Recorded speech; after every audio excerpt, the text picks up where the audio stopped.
One has to clear one's throat. Guess who's with us? Check this out. Woohoo! We've got Robi here. Robi from Canada, if I'm not mistaken, yes? Yes, West Coast, Vancouver area. The most beautiful part of Canada, to my It understanding. is. That is And I'm awesome. not just bragging, it's beautiful here.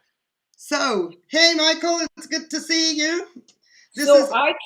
I can't see before we really get into it how to respond myself, or is that limited on my end? No, you can respond. You can type into the chat if you want to try and give that a go. Can you see the chat coming up? Well, I can see the chat, but I don't see, hi Michael, where I can type in. All I see is the private chat. Right at the bottom? Oh, you can only see the private chat? I see the private chat on the right-hand side, left-hand side. Okay. But I see the chat with Michael in and Michelle, but messages from, okay, so I got that, but I can't click on. Can you all the way down in that chat box, can you see down at the bottom of the whole thing, type a message? No. Okay. No. Okay, so what I would suggest then is that you pull up a separate window, go to my channel, go to my YouTube channel. A separate window? Yes, to open another tab in your browser. So you can't see me anymore, you can? Yes, I can. Oh, I can. I can. And you will stay here. I won't do anything weird then. No, you won't. If you just go up to the menu and open another window of your browser. Yeah. And then go to my YouTube channel, to my homepage. Oh. Hey, everybody. Hey, everybody. We'll be right there. Sorry. We were having a conversation before. We didn't iron this part out. It's good to have you here, Michelle. Good to see you. A girl has many plants. This is awesome. Welcome. Ask away, Robi. Let me know. Yeah, so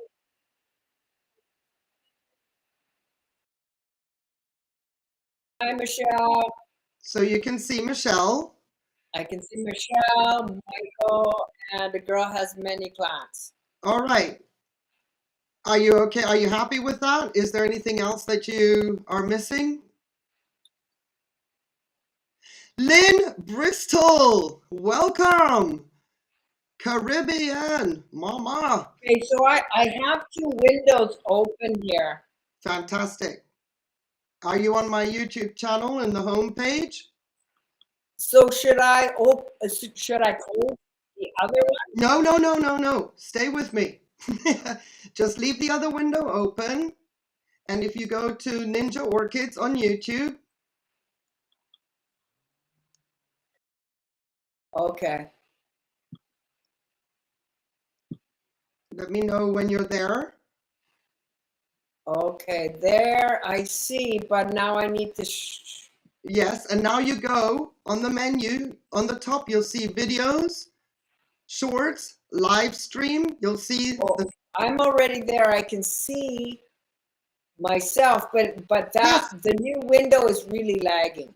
That's fine. That's our 10-second lag. You and me will stay on the forefront on the stream page. Do not close any windows, okay? Okay. I'm going to go back to the one, and if anybody addresses me at some point, I will just be verbal. I need to keep this simple. Okay, that's fine. As long as you can read the chat. If you don't want to be typing or anything, as long as you can read the chat, that's awesome. So don't worry about the lag. That's normal. You and me, we are on the stream, and what's happening over there, we can deal with, as and when it comes. Whatever we see on our blue screen, that is what we're dealing with, okay? Yeah. Gotcha. Okay. Woohoo!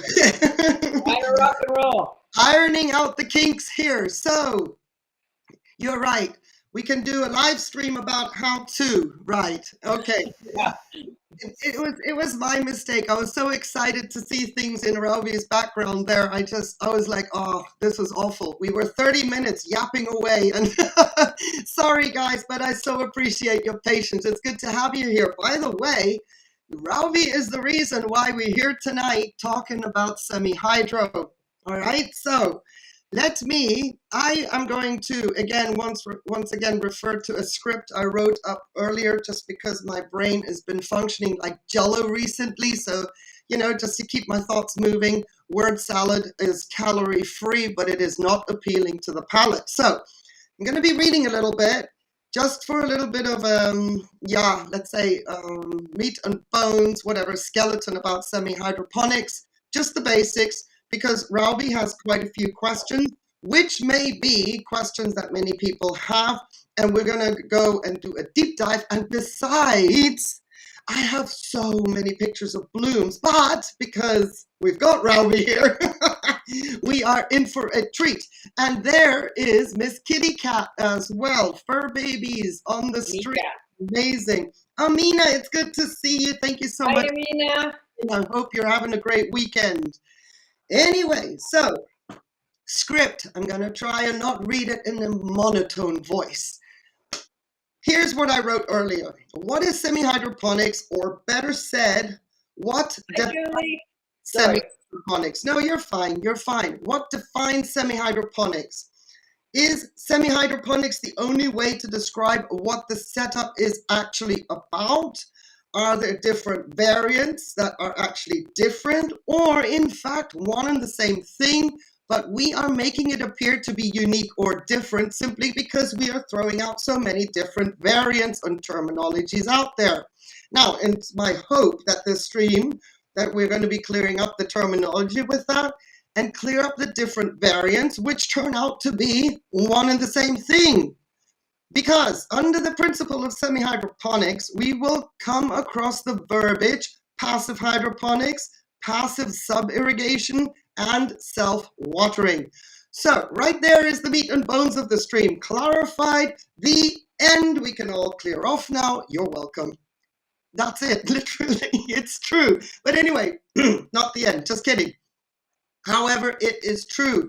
Semi-hydroponics is defined by a method of growing plants without soil, peat, moss, or bark, and the setup descriptions are really referring to one and the same thing. So, back in the day when this method of growing orchids was being defined, instead of organic media being used, an inert, porous medium became all the rage, one that transports water and fertilizer to the roots by capillary action.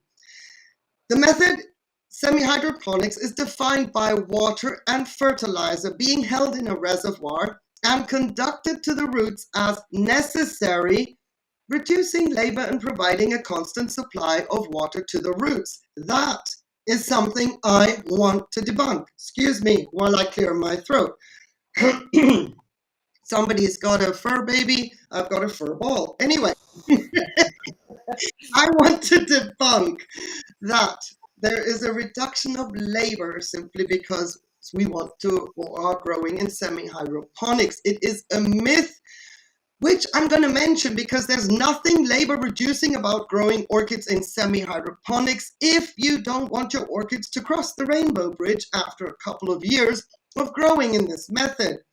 Now, without going into all the funky variations of how semi-hydroponics can be tweaked, in the simplest method, the pot sits in its sits in a shallow solution of fertilizer and water, or on a capillary mat saturated with nutrient. As a result of this constant access to water and nutrients, the general opinion out and about is that the maintenance routine for orchids is simplified, and as the verbiage passive hydroponic implies, reduces the labor required to maintain a large collection of plants. We hear that a lot as well. I can have more orchids because my setup allows me, less time consumption. I really want to warn against that. So from where I'm sat and growing my orchids, in my experience, this is not something anyone should take as gospel when they choose to grow their orchids in semi-hydroponics, because any setup, any media, anything to do with orchids is labor intensive and requires a lot of attention. While some setups may require a tad more, unless your orchids are growing al fresco, every setup is labor intensive. I highly recommend to not switch to growing orchids in semi-hydroponics under the assumption that your workload will be lighter. Hopefully during this stream and anybody watching on replay will get all answers to questions or any doubts will be cleared up. If not, if I'm not clearing something up, if something is being missed because we might go off on a tangent tonight, please leave a comment once the stream is public. We can revisit this topic again and again and again ad infinitum because it is not a fad. It is not the lazy orchid growers' go-to method. It does require the same attention to detail and culture, and sometimes it can be a little frustrating to see orchids go downhill when the word is out there that semi-hydroponics is easy. And I say that in, what you call them, the bunny rabbit ears, easy. Nothing about growing orchids is easy if one of the pieces of the puzzle isn't exactly right. ICU is around the corner for any orchid in any setup should something be lacking in our environment, but even more so with semi-hydroponics. So again, I'm sorry I'm repeating myself, but there is nothing about growing orchids in semi-hydro that makes it less labor intensive. Awareness of this fact is the first step to the decision-making process when considering this setup. Another thing I want to clear up is that many people think semi-hydroponics for orchids is a fad, it won't hold up long-term, etc., etc. So here's a little nugget of intel that will clear that up. Semi-hydroponics, or semi-hydro, an abbreviation of the actual term of semi-hydroponics, or we also see SH, that is the abbreviation of all abbreviations for semi-hydroponics. You can't get any more abbreviated than that, SH. Anyway, back to our history recap. Semi-hydroponics was the first passive hydroponic technique utilized for orchids, originating in the early 1990s, using lightweight expanded clay aggregate that we now all call leca as a medium in solid bottomed containers into which one or two small diameter holes were created in the sidewall, setting the depth of the internal reservoir. But there are alternatives to this setup, which could be relevant to where you live, where your orchids are growing, indoors or outdoors, your environment. So while the classic pot style features two holes above the base of the pot to create a reservoir and a point of drainage, alternatively, standard orchid pots with bottom drainage can be placed on a tray, creating an external reservoir, or a standard pot can be placed into a mask raised above the lower section of the mask, creating an internal reservoir, which is deemed as self-watering. But all types of setups, when it comes to semi-hydroponics, all the variables are in fact self-watering because the roots have constant access to water, because either setup has a reservoir. As long as there is some form of capillary action provided by the media, leca is not the only medium that is suitable for semi-hydroponics, and we can pretty much say that since the 90s, that has been the evolution of this method of growing orchids. As a matter of fact, going by the principle of roots having constant access to water, even organic media can be used in a semi-hydroponic setup. Just know that repotting will have to happen more frequently because of the rapid degradation of organic media that is constantly subjected to being wet. When grown in a pot, Disas are an example of having an orchid in organic media in a semi-hydro setup because Disas always need access to fresh water. Same as slipper orchids. They need access to fresh water all the time because a lot of the health of the root system depends on the constant exchange of fresh oxygen, which they get from the water. So if you are prepared to repot regularly because you want to grow an orchid in organic media using semi-hydro setup, then that is an option. The medium is the key component to successfully growing orchids in semi-hydroponics. It must provide capillary action that will keep the root system uniformly damp and provide adequate airspace. So, semi-hydroponics is not exclusively designed for inorganic media, although seeing as inorganic media does not break down and we don't want to be disturbing our orchids too much, it is advisable to use inorganic media when growing orchids using the semi-hydroponics method. But coconut husk chips are also a great medium for semi-hydroponics, as is chunky bark. The inorganic options are leca, that is the most commonly used medium, but there's also ceramis, lava rock, pumice, rock wool, akadama, epiweb, hybralon mats, and so on and so forth. Even the normal domestic uses of, let's say, some kind of a filter material that simulates sphagnum moss. As long as it has some form of capillary action, it will work in semi-hydro.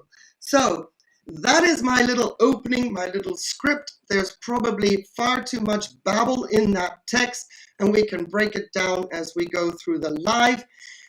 Let me take a breath. Did any of that make any sense at all? Or did I lose everybody?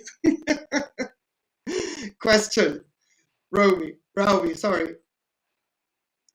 A question? No, the cat's just getting my attention, and like I said, I'm a Gemini, and my eyes and mine go like this all over. What you were saying about the semi-hydro and self-watering and both being having a reservoir. Can you refresh my memory? Absolutely. About them being they're both semi-hydro. Yes. Correct? Yes.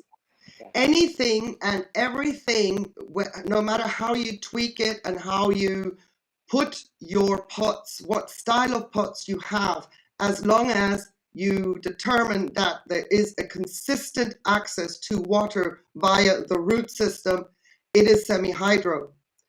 Right. So what's with the term self-watering then? Like, same thing. It's just a deviation of semi-hydro. It is the same thing. Self-watering, now people say it's self-watering because we need wicks in order for the reservoir to then pull up the water into the pot, because the pot is not settled down in the water to create the reservoir directly. Oh. So it's called self-watering. But in my opinion, you and me with the frogs tonight, hey? In my opinion, the self-watering is a marketing thing to sell different kinds of forms of pots that are for the same thing. It's semi-hydro. Anything that has a reservoir with consistent access is semi-hydro. So even water culture, full water culture is a form of hydroponic growing. Because you have some whatever pebbles or whatever they're putting in full water culture, they still have something in the pot. I did say that, Desiree, yes. Coconut husk, self-watering, semi-hydroponics, absolutely. Definitely. Yeah. Just know that with organic media, the breakdown is going to be so much faster because of the fact that it degrades and is consistently wet. Just be very aware of that. That is why people, Sandy, it's good to see you. Sandy. Orchid Ninja, Julian's son, it's good to see you too. Hi, Lynn. Thank you so much for being here. Let me just say that any media that has a form of capillary action is suitable for semi-hydroponics. The only thing you need to keep in mind when it comes to organic media is the rapid breakdown. It's much, much more accelerated because the media is consistently wet. And because we always talk about disturbing our orchids at as little as possible. Our intention is to keep the media fresh for as long as possible, so we don't keep having to repot or refresh media. That will not be feasible when it comes to growing semi-hydroponics with organic media. You need to be ready and prepared to at least repot once a year, knowing that, for example, slipper orchids, they are always wet, advisably so, in organic media. What do people say when you grow slipper orchids in organic media? The fact that they say they like to be repotted once a year, the slipper orchids really don't mind whatever they're sitting in. The fact that the media is going to degrade is the problem. They just like to be in fresh media with a lot of oxygen but consistently wet. It is because the media breaks down so quickly that we need to repot, not because the slipper orchids like it. Just as a point of reference, anything in sphagnum moss that needs to be consistently wet has to be repotted because it goes acidic. So any organic media in any, let's take away the term semi-hydroponics, because sometimes our mind thinks semi-hydroponics and there's a tilt in the mental switch. It doesn't change anything. Any orchid that needs to be consistently wet, if you go with Miltoniopsis, usually in sphagnum moss, consistently wet because they're so thirsty, you need to really repot at least once a year. 10 months, 12 months is your maximum. That is because the media is consistently wet. If you do the same thing with inorganic media, you won't have that problem because it doesn't break down. And that is the only reason why people always recommend to use inorganic media, because of the fact we don't want to disturb our orchids all the time. Slipper orchids are fine. They're not bothered. We can refresh the media at any point in time, whether it's an active growth or not. But the majority of the orchids that we grow, they want to be left alone. And that is why semi-hydroponics and inorganic media is the match, because you don't have to do it and the media can stay consistently wet. So leca is just an extension of repotting. Yes, as a matter of fact, that's one way you could put it. Using leca or inorganic media extends the life of the pot. Yes, absolutely. And that's why pot size doesn't necessarily matter when it comes to potting up an orchid in semi-hydroponics. Normally we say the pot size has to be XYZ because it's that orchid, or you're going up a pot size when we talk about organic media. But that is also something when it comes to growing in a wet-dry cycle. Wet-dry cycle implies you need that pot to go dry very quickly. That is not the case when you're growing in semi-hydroponics. So Bob's your uncle. If you want to put a seedling into a large pot because you don't want to disturb it for the next 6 years, go right ahead. However, then you have to start tweaking how to keep that pot consistently damp so that wherever the seedling roots might be, they don't go without, if that makes sense. Now, also aesthetically, it looks a little bit silly to have a little seedling in a huge pot. It just doesn't look right. So, a little bit of common sense comes in. But when you see my collection, for example, and I'm putting my Rapiculus lalius that are notorious because they want to have a tight, snug pot, well, I've got mine in XXL size pots in comparison to what normally would be deemed appropriate, because I'm growing inorganic and I don't want to disturb them for if I can help it, for the next decade. Anyway, Robi, what do you think? You too, Andy Land. It's good to see you, Andy Land. Thank you for being here. What do you think? Am I talking too fast? Making sense? No, not for me. And it's because of you, watching you this past year or so, Nina, that has given me the confidence to go ahead and try. No, let me rephrase that. I'm not trying semi-hydro. I'm committed to growing in semi-hydro. and recognizing that I didn't have to be so concerned about pot size. That actually, because I'm converting orchids that I've either gotten this year or the year before, it was actually, I needed a little bit bigger to give enough root room on the bottom of pots to keep those initial roots above my reservoir. Even though I didn't add any water, fertilizer, anything into the pot until I did see active root growth. But it just watching you and listening and your challenges and how you handled it just really gave me the confidence to go forward and to commit to growing in semi-hydro and deal with whatever comes in that transition process. Right. And that is, I would say, extremely brave, because a lot of people will bail after a couple of months if they see something not going quite right. And I would phrase it as trying it out if I only did 1 or 2 orchids. But right. I've been growing my frags in pumice and perlite after watching Dustin Miller's on Canadian Facebook and here, but not YouTube. Yeah. So if you're doing a little diligence on research and stuff like that, you're gonna come across Dustin. Yeah. Anyway, I had some private conversation with him initially too, and when I got my phragmipediums, I decided to change those to pumice and perlite. I have not been successful with my phragmipediums yet. Okay. They haven't died on me yet. Yeah, he is, Michael. He's great. Okay, let me bring us up again. I want to see this. There's my very first flower spike that has gotten this far along. That's a Phragmipedium Riomira. Okay. And the plant itself, okay, there's lots of moss on top. Right. But considering how my other one looks, and I'll show you, and you and I have had some conversation.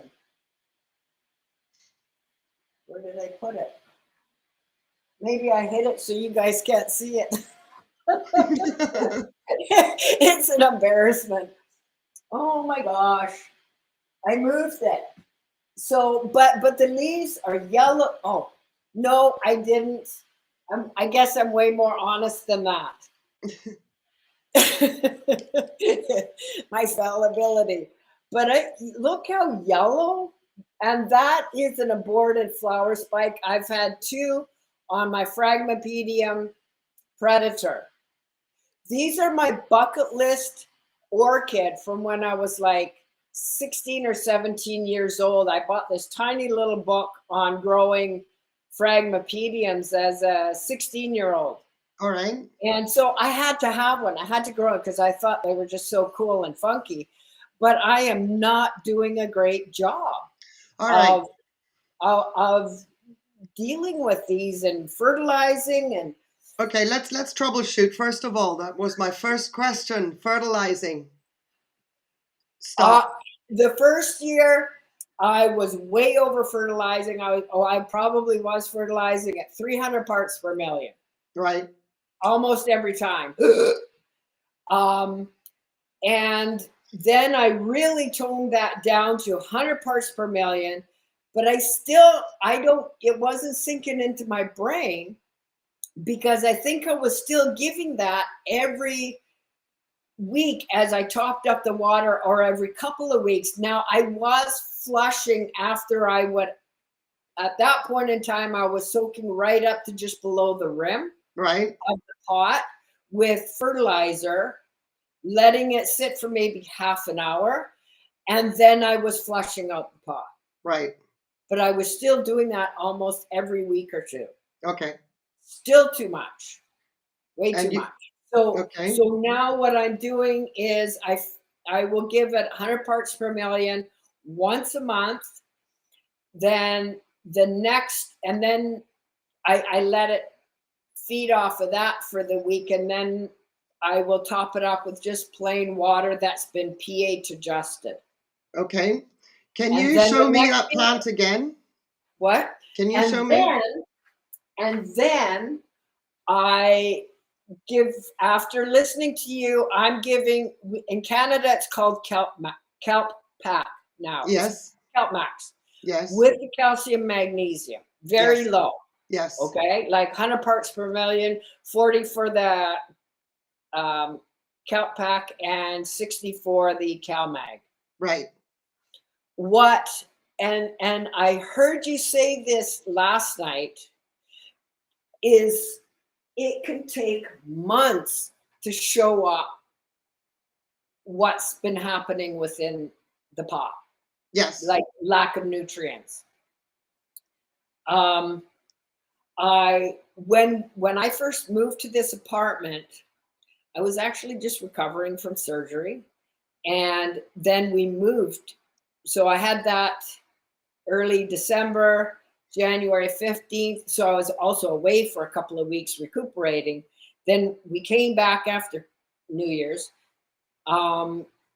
moved house January 15th. And I'm saying all this because I don't think I had access to my pH meter. And I think I must have used just one of those little tabs, right, that you can get a very rough estimate of pH. Yeah. Yeah. So I kind of took it. So it's got to be closer around 6.5, right? Because that's what Right. it said. And I thought, oh, okay, nothing to worry about. So when I finally did get my meter out and I did actually check the water properly, it was 8. Now I know Phragmipediums can take a higher pH. Mm-hmm. Some. But I wondered, by the time that we moved in there and fertilizing with that 8, I don't know. I'm baffled, because I said when I got into other orchids that some will thrive with me, some will survive with me, and some will die. So Yeah. let's see what happens. Everybody. And you know, I do my research. Yeah. Okay, gotcha, Michael. Well, yeah. I don't know. Now I feel tears coming, because I love the frags. Yeah. And I don't like it that I'm really sucking at it. I don't. Well, don't beat yourself up, because they're tough I'm not cookies. beating myself. Because I think they're really but you can see the newest growth, the newest fan that's coming. It's greener. It's not yellow. It's looking pretty good. No, you're not seeing what I can see. In all honesty, you're not. Okay. Because what I can see is still I'm not seeing a really nice green throughout the leaf. All right. Well, what I could try to do, Nina, is take some decent photos, and I might even do that in my bathtub, because that seems to have the best radiant light.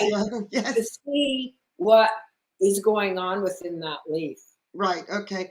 Here's the thing. If we make a mistake, it is, we do say it takes a long time. For 7-8 months is a long time for us as humans, but it is fast when it comes to orchids. But it takes even longer to correct, because the metabolism is so slow.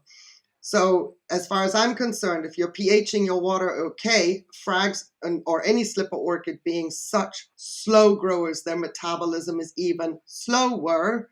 Let the orchid recover, and all you do is flush from here on in for the next 2 or 3 months at least, just so that it can reset, because it's going to grow anyway, Robi.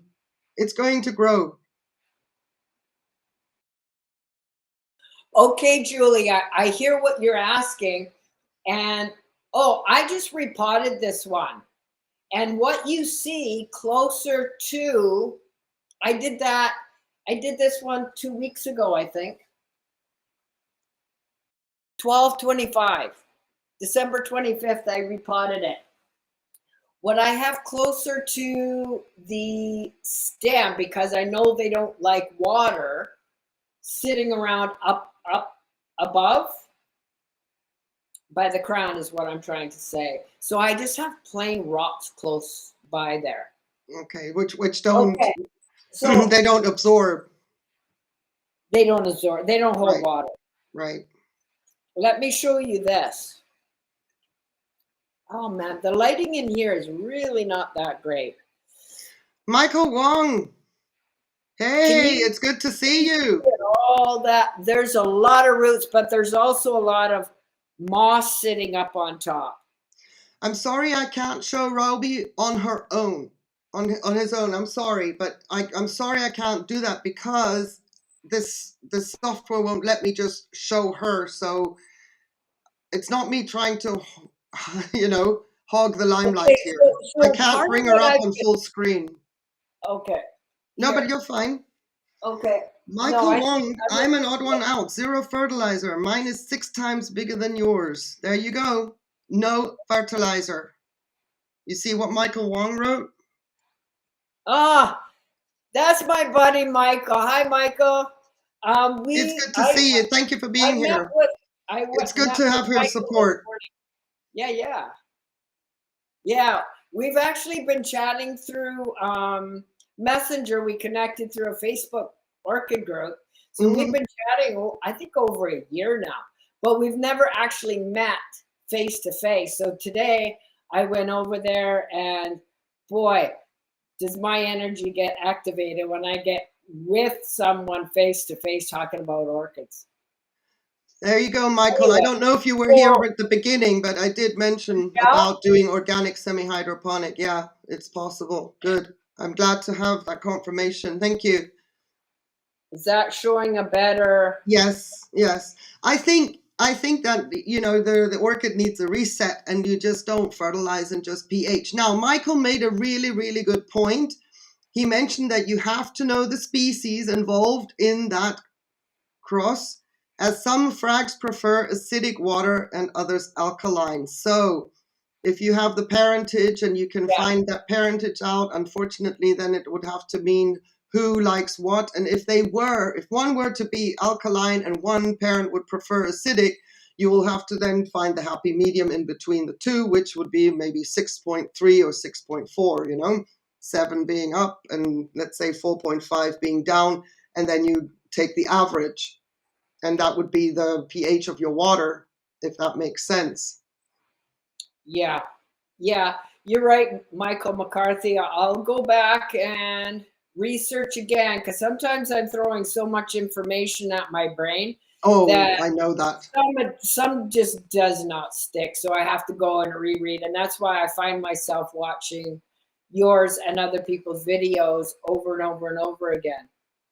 Michael Wong's is coated in sugar. I'm hoping that is happy sap. It is. Okay. I saw it. He sent me pictures of his phragmopediums, and he has me drooling, and then I'm going, why can't mine grow like that?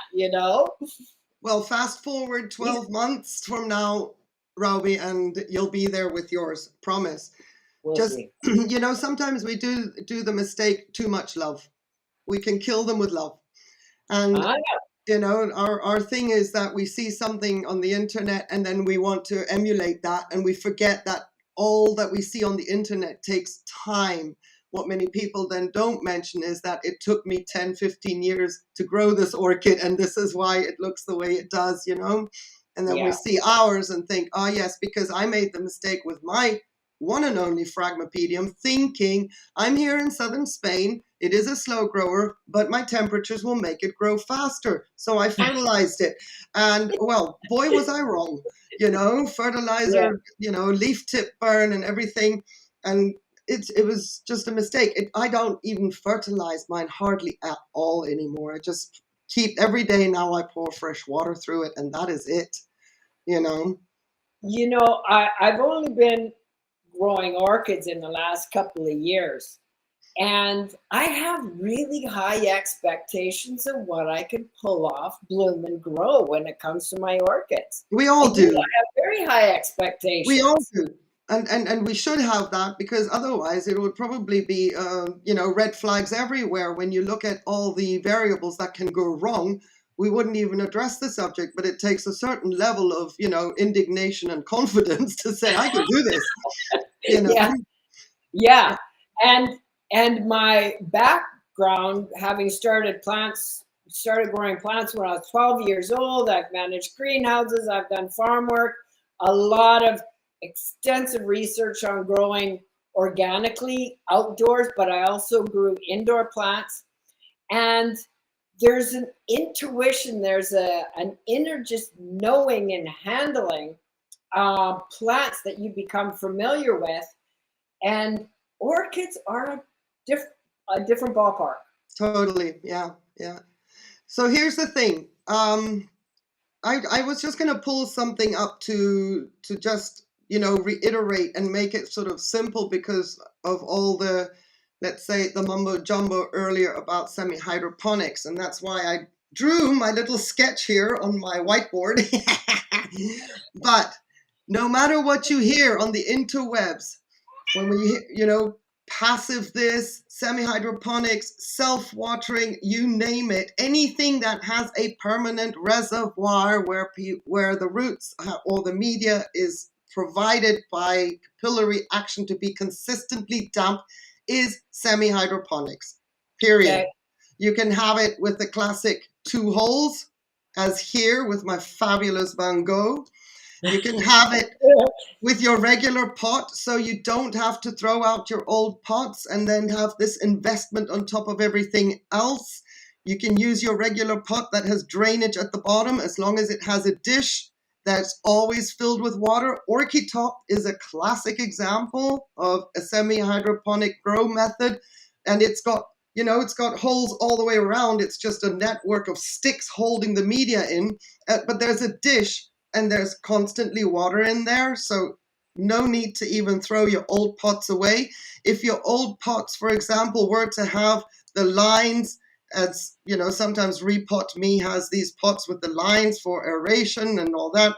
If you have those, just make sure then that your mask or your dish goes and covers the lines, so that you don't have water spilling everywhere, because that is the entrance point for the water. That would work as well. And then what is deemed as self-watering, in my opinion, same thing. This is also semi-hydroponics, because there's always water in the reservoir.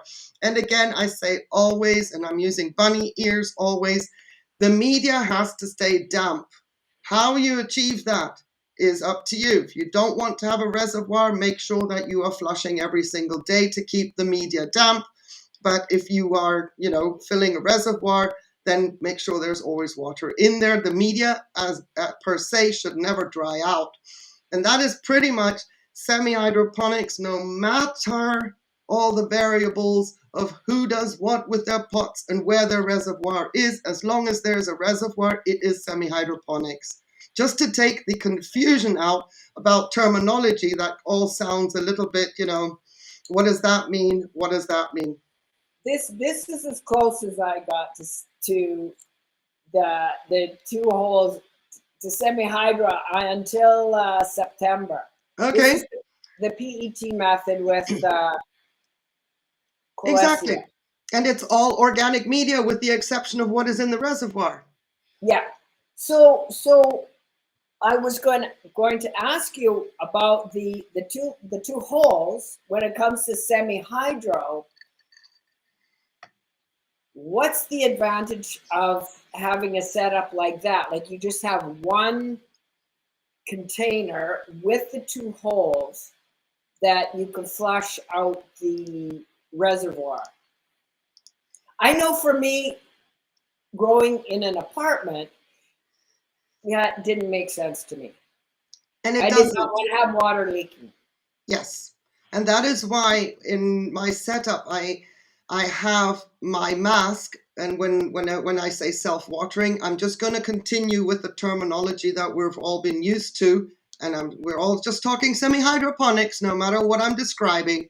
Yeah. But because of all the orchids that have to come inside during the winter months, those I will select and deem into self-watering with a mask because it's cleaner, there's no dripping, there's no danger of something leaking out of the pot where I might be picking it up and it drops into the crown of another orchid. And because I don't have airflow and cold temperatures, I can invite all sorts of problems. Now, I do have these containers indoors as well, but oh boy, they are on the bottom shelf of every rack.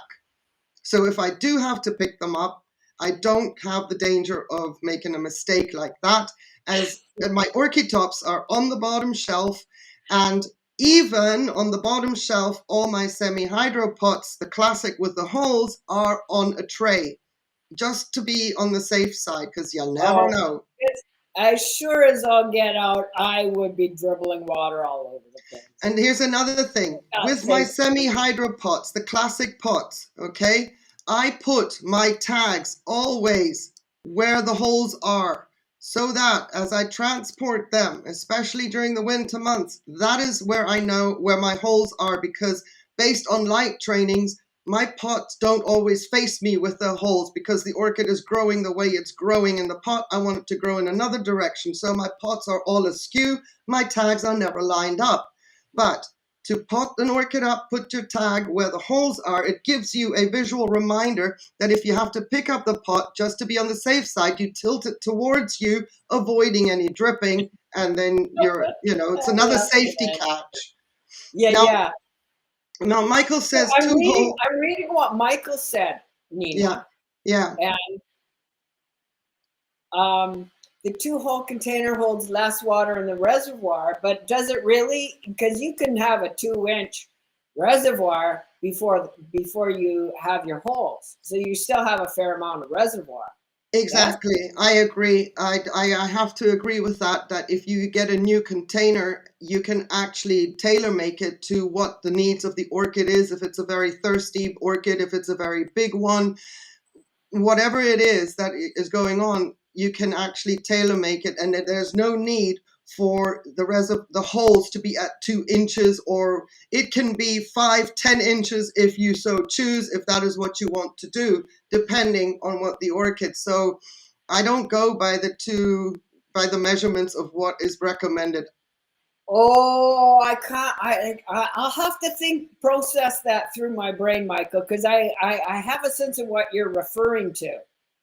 Yeah, I do too, but it doesn't. I mean, if I were to take a container and have the same size container, and I have a reservoir, and one of the reservoirs is at 2 inches where the holes start, the other reservoir, I make double that size. No matter the amount of media, it's like putting ice into the same glass or a smaller glass. If I take the same amount of ice out, I will still have a bigger residual water level, no matter how much media I pour in. So, I mean, back in the day, that's how I grew my cymbidiums. I knew they were thirsty. I knew the roots were chunky. I needed that reservoir to be high. And boy, did I drill that hole up halfway up the pot. Because even though the media was going to fill the reservoir, the same pot, I can do a halfway mark for the 2 holes, and it would be a shallower reservoir. I'm just reading what Julie wrote there about carting her plants back and forth. I've been watching a few of your videos, Julie, and I see you doing that. And I did that more recently myself, growing in organic media. And for me and the time that I have and make available, it's the very reason I got into pumice semi-hydro, is so that I don't have the labor intensity of dragging them back and forth. Because I don't know, I think maybe it was even Julie sharing space with other people, and we take everything to the kitchen. We take up a lot of space in the kitchen doing that. So I've been trying to make that more comfortable in the bathroom and the bathtub, but it's not as comfortable because I don't see as well, and I'm bending over. And I think that's part of the reason I really committed to the semi-hydro, is so that I don't have to. cart them around so much. Right. Only when I want to and I have time, and I love looking at my orchids. So in a little bit of contrast to what you're saying in the beginning, Nina, about saving time, I'm already in the last couple of months feeling more relaxed. Good. Because I was watering something every single day. Right, you have to when you grow in wet, dry Well, cycle. because I water according to what the orchid needs and Right. how quickly it's drying out, how quickly it needs to be hydrated again. So it's daily for me. But now I'm not feeling that pressure every single day because I am using the water indicators because my daughter will be looking after my orchids when I fly the coop. So I wanted to make it easier for her and less time consuming writing on the pots. That's what I would do. I would get painter's tape and write on the pots how each one was to be taken care of. Yeah, I have to say that when it comes to watering, I'm always very cautious to say, I mean, watering in semi-hydro seems like, what are you talking about? There's water in the pot. What do you mean watering? It is time consuming and more laborious when it comes to flushing. We have to be so on top of our flushing when it comes to the semi-hydroponic setup because we can be too complacent that, well, the roots have got water and everything's fine. I've got my fertilizer in there and moving on. Flushing is fundamental, even if I may say so, a little bit more fundamental on a more regular basis than in a wet, dry cycle.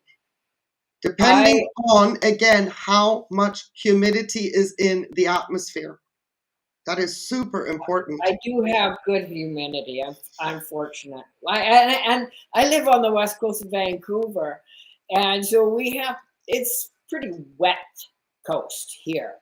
And I still run my humidifier. I have it set for 65 these days. And on my windowsill, it sits at 70 to 80. Easy. So the humidity actually is really good. But when I was doing the initial research on semi-hydro and self-watering, I think that's one of the things that really jumped out for me. Is the extra flushing that needed to happen with semi-hydro. And I thought, well, this doesn't sound very time-saving to me. So yeah. I just, with the fertilizing, and it all seemed really overwhelming when I hadn't even had other orchids in my collection yet. Right. You see, the thing is that, especially in the early days of semi-hydro, until an orchid is established in a pot, it really is a labor of love, because there's a misconception about the fact that the roots aren't getting any air. And I always say you need to define air. Yes, they're epiphytes, but what they want is oxygen. And I'm trying to get across that oxygen is in water. And an epiphyte needs oxygen. Just because we keep saying it's in air because we're so used to the visual of this plant growing on a branch and it's breezy and there's a lot of air, actually it's not, it doesn't care about the air, it cares about the O2 that is surrounding the roots. And in semi-hydroponics, there's a lot of oxygen and water. However, it can become stagnant. And that is why in the early days of growing or adapting an orchid into semi-hydroponic, it is fundamental to flush every second, every third day to keep the oxygen fresh in the pot, to encourage the roots as well to say, yeah, I'm happy here. Now, go ahead. I've been monitoring mine quite frequently. Having said, I feel more relaxed. On the other part of that picture is that I'm actually more consistent with what I'm observing within the pot on a kind of a daily, they don't all get picked up and looked at, but also the flushing and seeing what's going on. Like I've transitioned some of them fairly recently, and some of them I haven't even put a reservoir just yet, but I'm looking at the root tip. So I'm micromanaging maybe a little more than I will in a few months' time, because I want to see. I love to observe what's happening, and that's why I bought these other self-watering pots. They happen to be the right size for what I was needing, but they had a black inner pot with air slats down the side, but I wouldn't have been able to see what's going on, see how roots are doing. Right. And then it is important in the early stages of a setup that you're not familiar with, to be able to observe the root health. Honestly, back in the day when I saw the two combinations, my pots aren't a set that you can buy this and that in one set. I scrambled. I like the feel and I like the touch of the mask. It's very soft and very elegant on my hands. And then I had to really hustle and find the inner pot. So they are both separate entities. But when I saw them in white, I just said, okay, I'm going to figure this out. I don't need to see the roots in order to know if my orchid is healthy or not, because everything above the media is telling me everything I need to know. Yeah, and I've heard you saying that repeatedly, and I understand that. Also, that you've had more experience, exactly. You have an intuition, yeah, and just a knowing what's going on within the pot that I don't have exactly. yet. And I get that. And I get that, and I am absolutely not trying to be presumptuous about how important clear pots are. But once you get that, you get the understanding. Also, when you take a pot out of the mask, even as a test to yourself, you know what the roots look like. Now close your eyes and hold the pot and feel it. Just a little a gentle squeeze. Feel it. Start to feel the composition of the pot, because if it's rock hard, you got to repot. Yeah. And if there's still some give. I look forward to that day when I just have that knowing, because I've done so much gardening and landscaping and helping people, commercial and people's gardens. And, sometimes friends would come watch me do what I was doing in their garden, right? And so if they're watching, then I'm gonna teach them a little bit about what I'm doing and why I'm doing. But I would very clearly tell them, do as I say and not as I do. Right. I said, I will get away with it, you won't. Because if there's, in the development of whatever it is that I'm doing, I see a little problem or something, I know what to do. They won't know what to do. Yeah, you see that exactly. Now, for example, if something were to happen to me, my daughter would pretty much be not lost, but I could tell her in 3 simple steps what she needs to look out for, and it would be fine.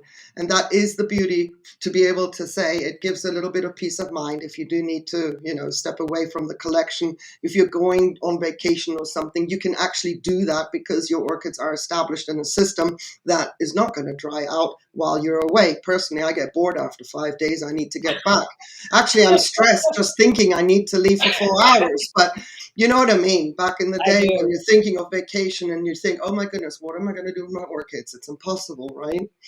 But it is important for, like, many people start out with clear pots and eventually they want to graduate to something else.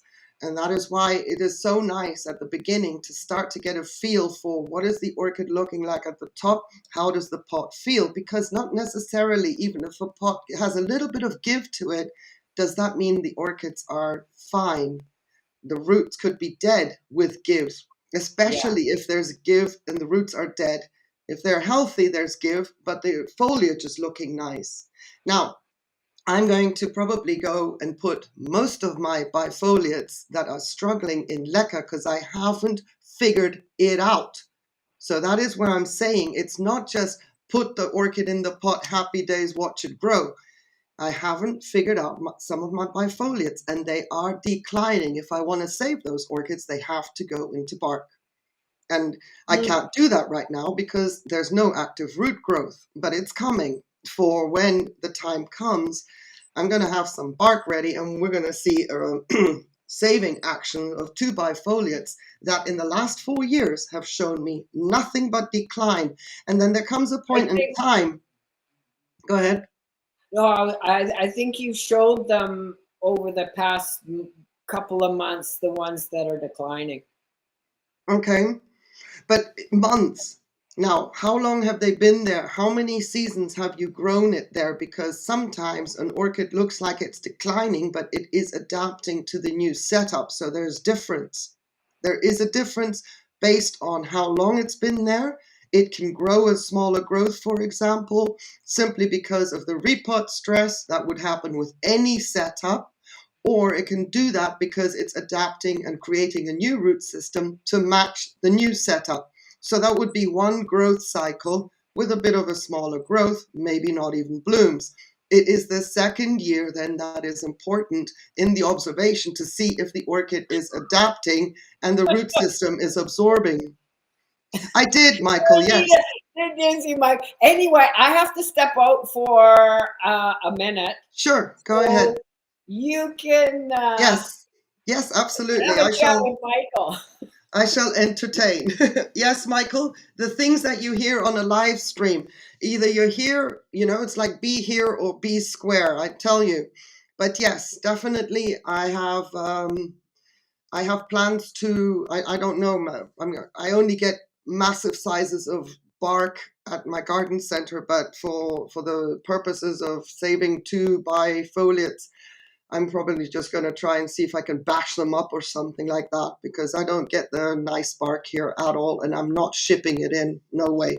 I don't need a big bag, unfortunately. It's just gonna. I have time. But yes, spoiler alert: I am putting Zagaruic Wax African Beauty and my little fairy into bark when the time comes. Yep, because I've seen nothing but going down, down, down.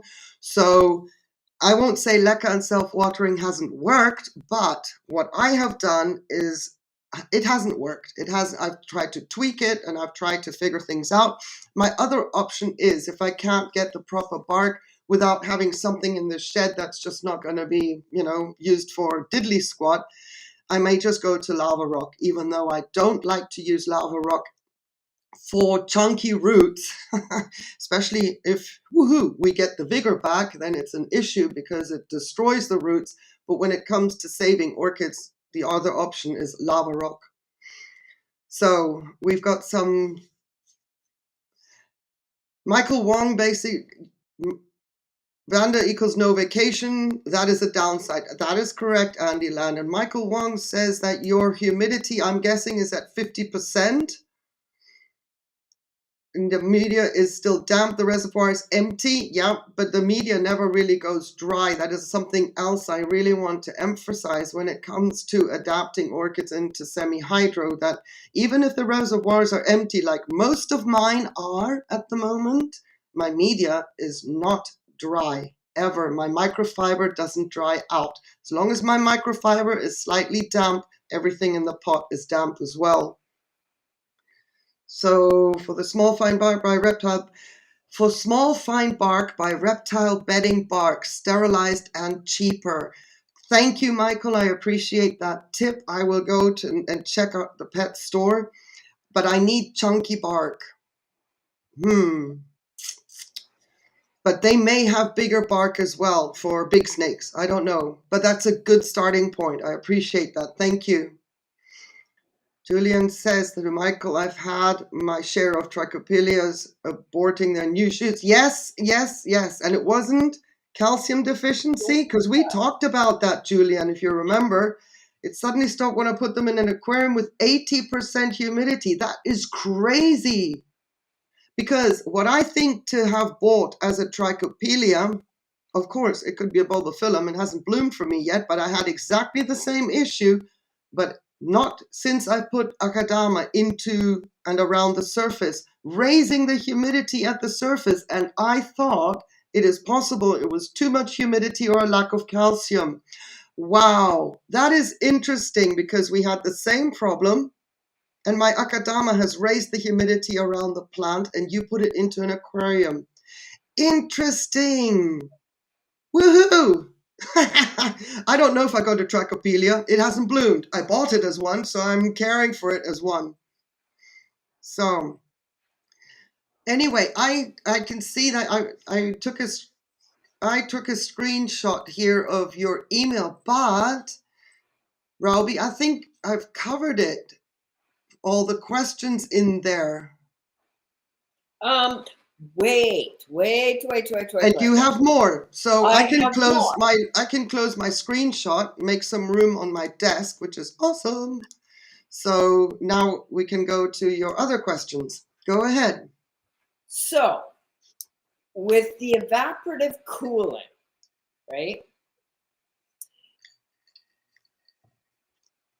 And let's say your reservoir, the temperature is 21 Celsius. Uh-huh. What is the difference higher in the pot? Like, I'm trying to get a sense of what's happening with the reservoir. Is 21 degrees considered cool? No, that's warm to intermediate. It's actually more on the warm side. Well, that's what I would have thought. Okay, so with the evaporative cooling, because I have no idea how to even measure that from the surface, mind you, I do have and if it means anything, a pebble top layer. Mm-hmm. Is it cooler than 21 degrees? Yes. Now I don't. But I've kind of gotten a sense that it's something like 3 degrees. That's my guesstimate. I'm always going by 3 degrees in my head, and I can't prove the science behind it because I'm not sticking a thermometer into my pots. You know what I mean? But in my head, with the air moisture. Yes, in my head, I'm always going by 3 degrees less in the pot. So if my ambient air is 21 degrees, my pot is 18 degrees. And the water in the reservoir is 21. Could be exactly 21. That's right. The water in the reservoir will match the ambient air. I don't have a meat thermometer anymore. All those things are. Yes, Michael. According to the human measurement, warm is from 27 to 30 degrees plus. I did a live stream a couple of weeks ago. However, when it comes to orchids, warm is defined, I know, up to 23, 24 degrees. Don't shoot the messenger here. But from a human perspective, 27 to 30 degrees for orchids, up to 24 degrees is warm. I kid you not. When I did the research back in the day, I thought they're wrong, but it's true. Nina, can you say that again? Because my brain's. Go ahead. Cool to cold is what Celsius to what Celsius? Well, cold is any orchid that can take freezing up to about 10, 11 degrees Celsius. And cool intermediate is anything from 12 to 17 degrees. And anything warm is 27? And no, anything warm is 18 to 23, 24 degrees. That is from the perspective of when you see in instructions or tutorials when they speak of cool, intermediate, and warm without giving any temperature specifications. Okay? Those are the margins. Now, that doesn't include temperature tolerance because orchids can go much higher. All right, we know that. But if you see what Michael's saying there, I thought intermediate. Well, isn't intermediate warm? I'm going to have to look at where I found this because it was an article. I thought intermediate was 19 to 23. And warm 24. Intermediate is below 20. Intermediate is below 20. And I was shocked, Michael. I was absolutely shocked because when I was researching my orchids, and I will have to find the article where I've got that from, and I'm going to try and do that because I was shocked. Meanwhile,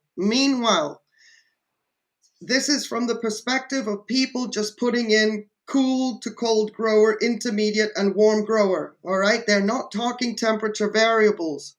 So even though our orchids can go much hotter, at least when nurseries put that in cool, intermediate, and warm, those are the brackets by which they're going, because it is in that safety bracket that the orchid will be safe to cover their butts. They're not going to put another temperature in there that could go horribly wrong, because they don't know if the environment where the orchid is going to is going to be dry, hot, and not humid enough, or there's no airflow, or it's too humid, too rainy, blah, blah, blah. It is a disclaimer ratio when you see cool, intermediate, and warm. Yeah. It was Michael today that kind of clarified temperature, because mine is pretty steady 23, 24, and it may drop down overnight to around 21. Occasionally I see it lower. I'm trying to get my Miltoniopsis I put over by the window, and I've been brave enough to put a fan on, like a tall window. Where's my hands? There we go. Taller window sill fan, and I have it on a night setting, so it just has a whisper of a breeze to send some cool air around the Miltoniopsis. I know, could cause bug blast, so I have my grocery store fowls taking it, but the Miltoniopsis are a good 2.5 and 3 feet away. So as long as I'm paying attention to temperatures and overnight temperatures, I'm gutsy enough to do it. That's all I gotta say. Right, right. So the evaporative cooling, I mean, does that clear it up if you go by a 3-degree temperature variable? Because for me, for example, if my ambient air at night is 13 degrees Celsius, some of my orchids can take it. But because of my grow setup, I'm thinking that is 10 degrees Celsius in the pot, and I bring the orchids inside. Yeah. Okay. And I'm going to need to know this. Like right now, the term you use is glam camping. Well, that's inside. Outside, they're in Robi's School of Hard Knocks. So okay, I have 2 more questions. No, go ahead. The first one, I'm going to read it as I wrote it. I may be going way out on a limb here. My mind does that sometimes. But a question came up in my head about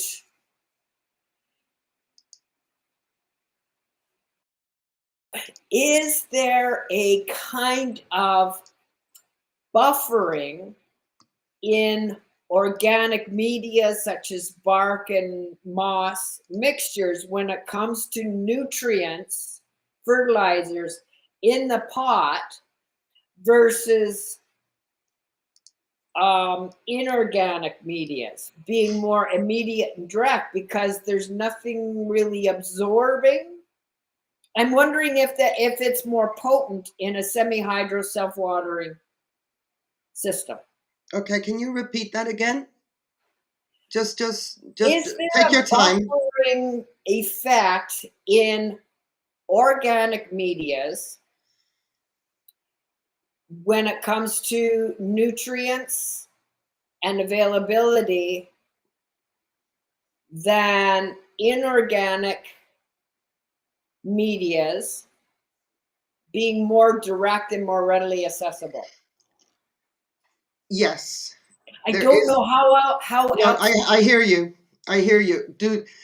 Does organic media cause nutrients to get locked out in their absorption? No, let's not go that far. Okay, not necessarily locked out, but is there a kind of buffering that happens in organic medias? Julian S. I think Julian S. said organic buffers both fertilizer and pH, which is why organic systems are more forgiving. Okay, so like my brain's just not flipped off into no. So there is some validity to what my brain's saying, hey, what about this? Yes.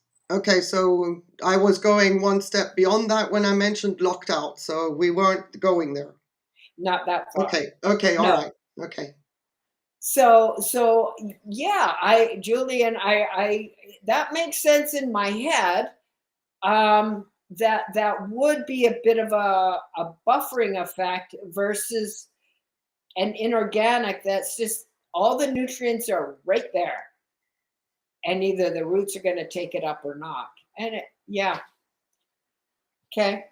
You answered my question. Thank you. Fantastic. Thank you, Julia and San. So I've just highlighted a comment from Michael McCarthy that could be of interest.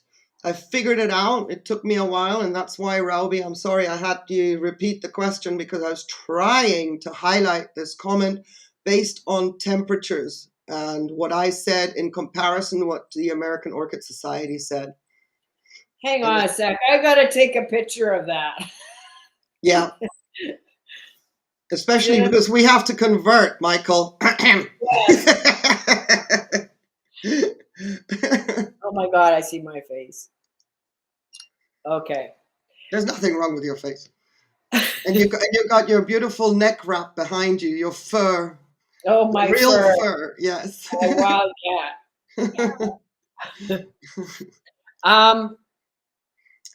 Then Julian says something else here. You also get some level of fertilizing from the organic degradation, which is how some people go by without fertilizing. That is correct. Well, there you go, Michael Wong. Okay, so I got that picture now. And you already answered my question. Thank you, Julie. She's not mine. That's Mika. Hey, Mika. Yeah, see, she saw her name, didn't you? She's beautiful. Yeah, she is. And she's a Bengal. Absolutely gorgeous. Where's my, wrong one. You answered my question that I asked about winter, cool, dry rest. Mm-hmm. But I think it would. I think it might be of interest to some to mention that here, how you answered me when it comes to semi-hydro self-watering and how to handle those orchids. And next question is on catasetum specifically. Right. Go ahead. Needing a drier, cooler winter rest. I guess the cooler is really kind of irrelevant, or maybe it's not. Only when you're dealing with organic media. No, it is also with inorganic media because sometimes it depends on the orchid. The temperature drop is what triggers the dormancy or blooming. Yeah. But with so do you remember? Do you want me to ask the question specifically? Please. Yeah, go ahead. Okay. So my question to Nina was, as I can remember it, what about orchids needing drier winter rest period? How do you handle those in a semi-hydro system?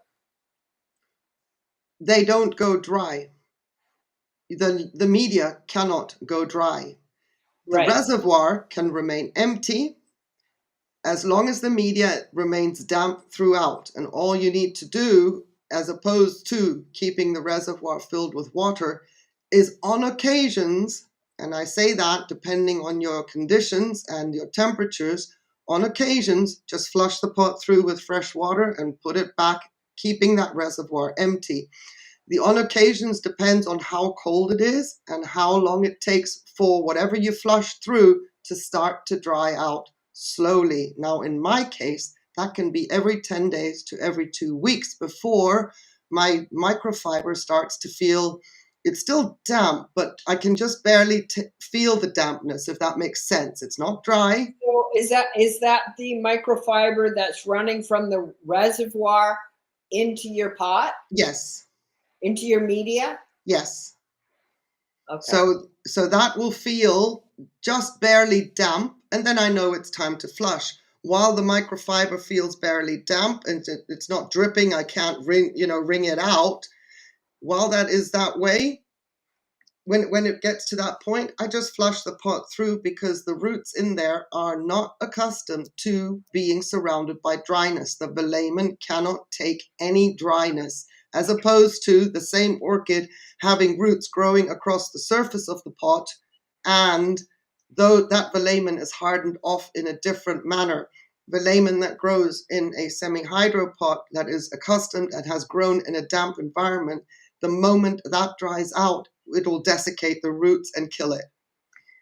So it is contrary to what we know about the wet-dry cycle, that cold temperatures will kill roots. In semi-hydro, dry media will kill the roots. Yeah. So I was a little bit curious, because this little one here,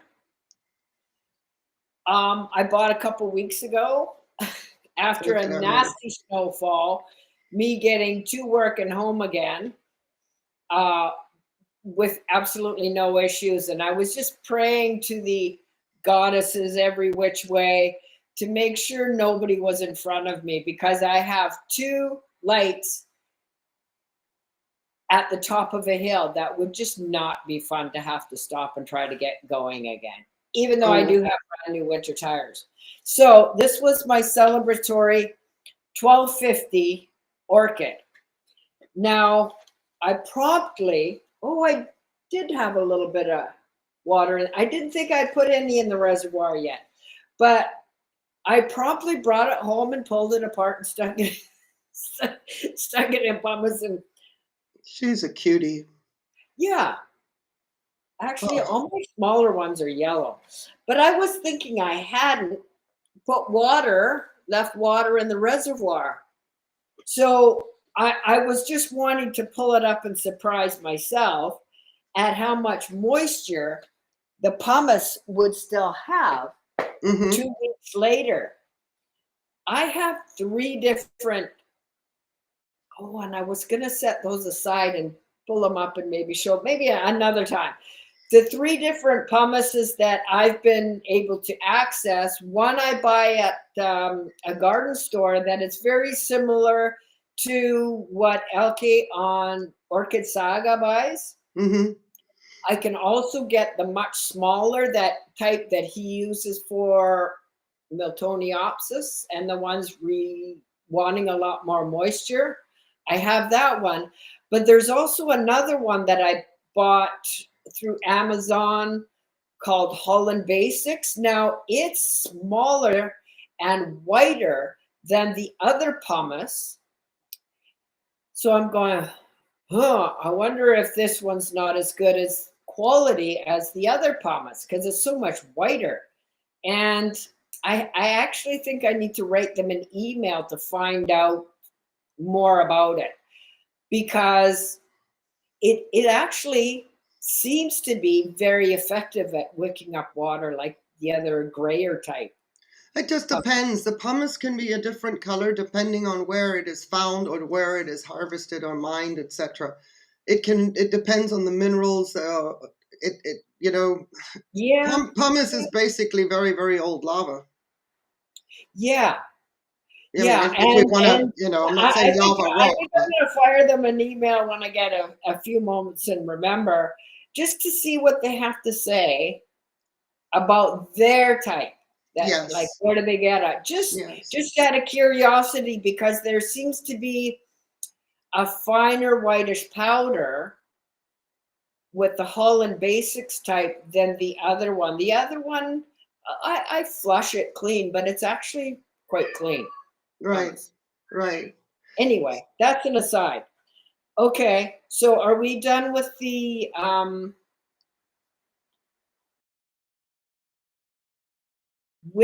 winter handling? You wanted to know about the catasetinae. Yes. And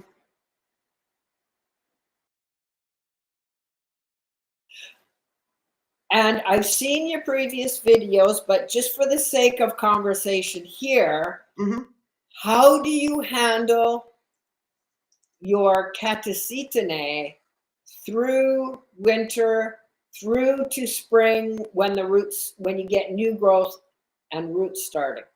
Right. So During the winter, I'm doing exactly what I mentioned earlier. It's the occasional flush just to keep the media damp. And then I just put it back in the pot. And that happens every 10, every 14 days. My only intention is not to let my pot dry out completely ever. Okay, because even those roots in there are still alive. Yes. They don't die. So I just keep the media damp. Now, that is because I'm in semi hydroponics. Now, the PET method, you can do the same thing, but know that it can take a month for the sphagnum moss to dry out under those conditions, which is dangerous if a new growth were to come up and you've got a soggy base. So yeah, I have mine in cocoa peat. Same thing. Yeah, so this is the thing that in the PET method, when working with organic media, I would just say let it dry out. It is not the same. And with that, the roots will die, which doesn't matter with catacetinate because a new growth brings new roots. However, in spring, when the new roots are growing, normally to keep the media damp, I stop flushing from the top. Instead, I fill my mask and set the pot down, and I water from below and let the pot actually settle on the water just enough to dampen the media from below, lift it out, empty the reservoir, and then it goes back until my new roots are somewhat long enough to then go gung-ho from the top. So approximately then, how deep are you settling your... In my mask? In the mask, if I'm doing it in the mask? Okay, yeah. If I'm doing it in the mask, I can feel it when the pot touches the water to about halfway, no more. And if I go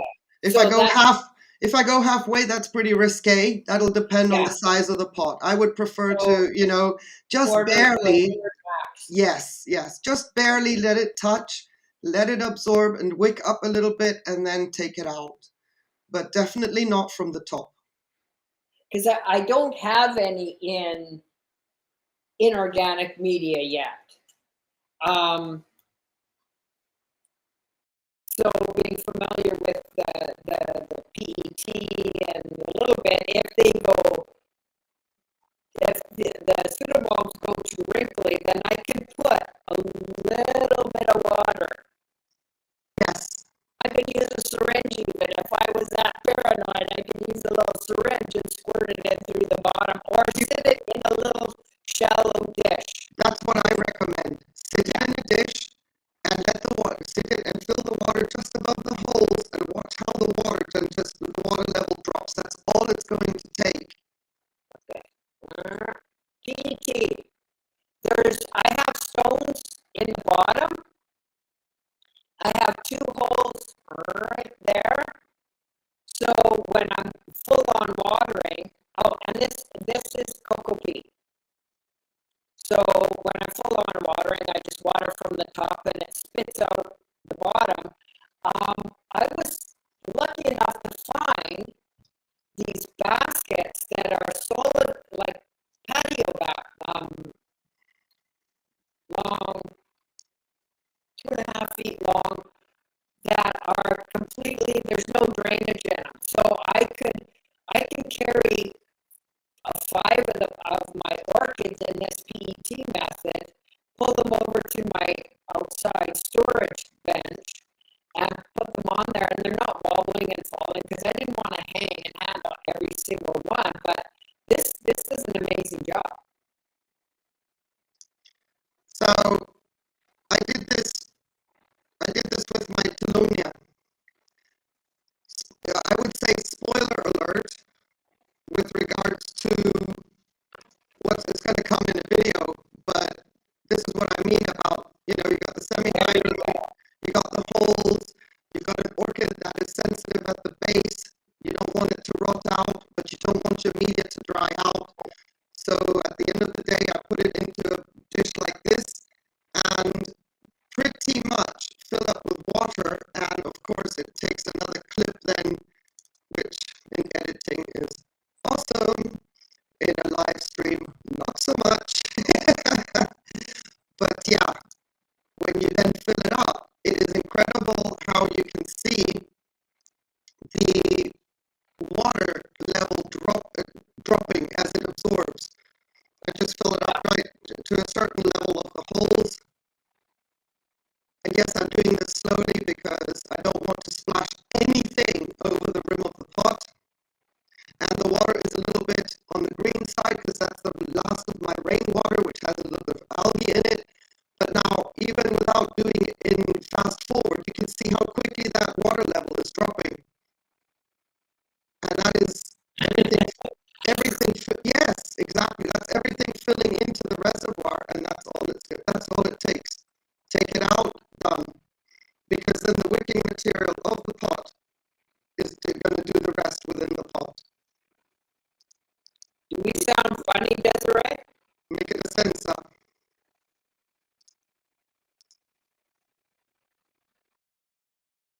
It's the sound. Is my sound crackling again? How long has that been going on? I'm going to mute.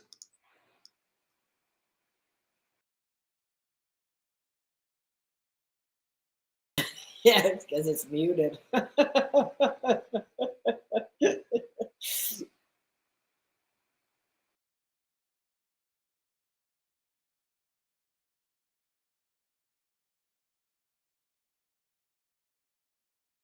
Hi, Linda. It's good to see you. Welcome. I hope that's better. Maybe it's because I pulled up a clip and I didn't have the clip on mute. I hope it's not my distortion. It was very off. Oh, that is terrible. I am so sorry. I hope it's better now. It's okay, Nina. I heard you perfect. Anna Reiter, it's good to see you. Oh gosh, I'm sorry to hear that, and I must have missed the comment because I was pulling up clips. I am so sorry. Okay, well, phew. I'm glad that only took a few seconds. So, catacetinate cleared that up. Check. Yeah. If in doubt with anything when it comes to semi-hydro, fill the bottom up. Do not water from the top, especially during the winter months. Yeah, I have learned that much. Oh yeah, no, I'm not trying to be, presumptuous or anything. Oh yeah, I know. No, it's because I'm so wet behind the ears when it comes to growing orchids that, if you say things 4 times, I'll probably remember. Thank you, a girl has many plants. Thank you for that feedback. The beauty of live streaming, I know, right? A nightmare. I just hope that one day my landlord puts my internet back on so I'm not tripping here on Wi-Fi. So I have a question for you, Robi. Can you tell me how often you flush have you flushed your new Phalaenopsis yet? That you've just transitioned? Well, I'm seeing how much water is in there, so I'm wondering if I did do that last weekend. Okay. Because I've been flushing every week. Okay. All of mine. Okay. Because I've been really concerned because, the pH rises anyway. And remember I asked you on the other live stream that my tap water's 8/8. So I pH down to 5/8 to 6. I try to keep it just down that end of things because I know over the course of the week that it's going to rise to 7.75 and Right. even higher if there's something that I somehow missed. It goes over 5.7 pH. All right. So those ones, when I see that, I kind of go, ugh. And I'll give an extra flush of, and then I will check the reservoir after I have flushed it, and then I'll let it sit in that water and then check the water to make sure it's kind of lower before I add other fertilizer that's been pH adjusted. All right, good stuff. So have you found that some of your orchids are doing that on a more regular basis as opposed to others? And have you tried to investigate how that can be because maybe the fertilizer level or maybe the pH is off? I'm fertilizing still at this point no more than around 100 parts per million. Okay. Yeah, conservative is better sometimes when it comes to orchids, honestly. And then we can get a bit braver the next time around, especially the size of the orchid. They are just transitioning. They're still getting used to the setup. So that's right. I'm not pushing anything. Are you doing any supplementation with calcium and magnesium separate, or is that in your fertilizer? Yeah.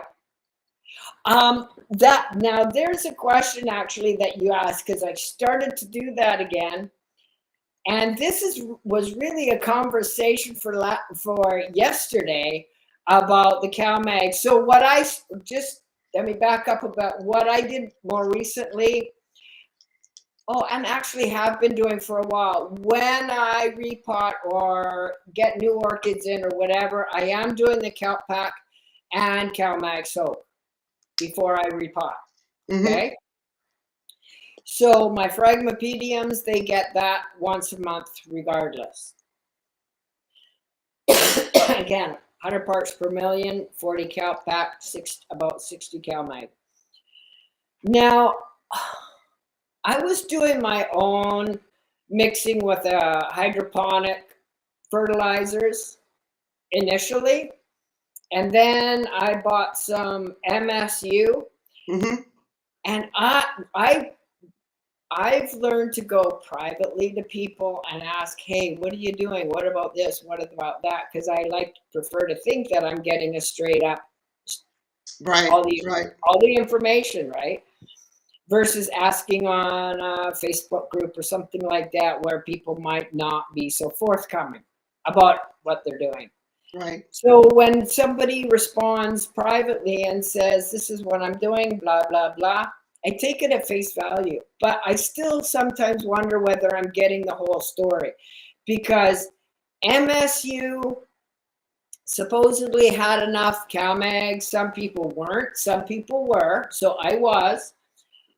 But then I decided to try the K-Lite. I asked around privately, what are you doing? What are you doing? They said, oh no, they're growing cattleyas and all kinds of different dendrobiums in the greenhouse and indoors, and they aren't supplementing with CalMag.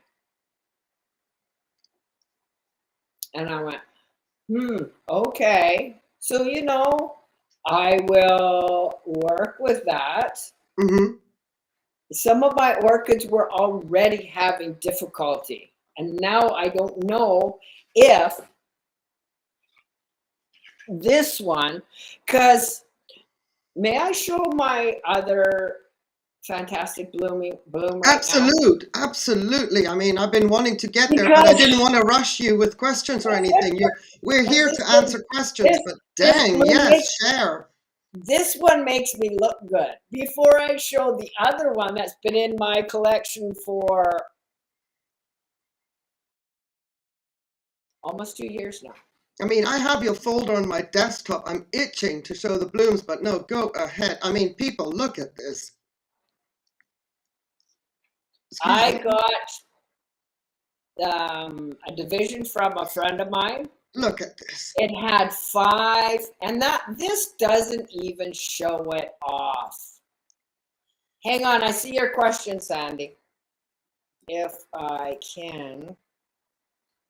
If you want, I can pull up the pictures, but we need to see the comparison next to your face. Look at the size of that. Isn't that insane? Yeah, it's huge. It's huge. This makes me look pretty good as a grower, hey? Oh my goodness. And look at those pseudoballs. Everything is just going boom. And Nanya, welcome. It's good to see you. Thank you so much for dropping by. Really appreciate the support. Thank you so much. I got 5 really nice, healthy pseudoballs. So when you get a really good, healthy plant to begin with, it helps. It helps. And then my part is to not mess it up, right? Well, no, but I got it in May from a friend of mine back east, and it promptly started a new pseudoball. Yes, it is, Michael. It's a pink empress. They're gorgeous. It promptly grew the pseudoball I didn't mess it up. And then, so I see the leaf and I see this other thing coming out.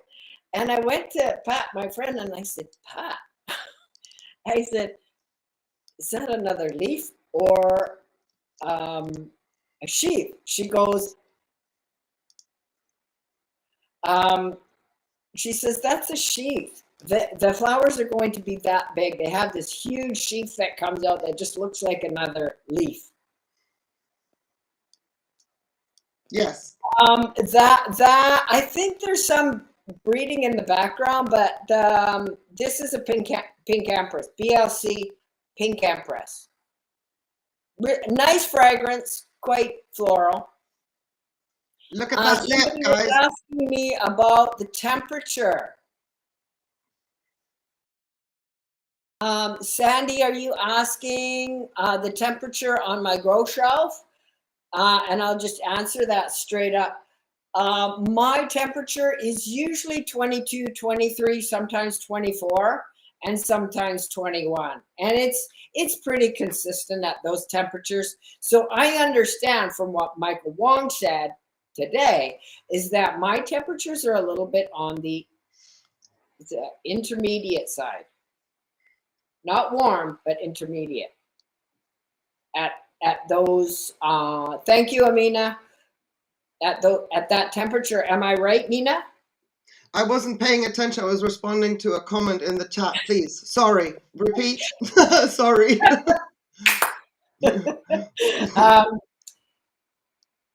That my temperatures at 22, 23, 24, even down 21 is more of an intermediate temperature. Yes.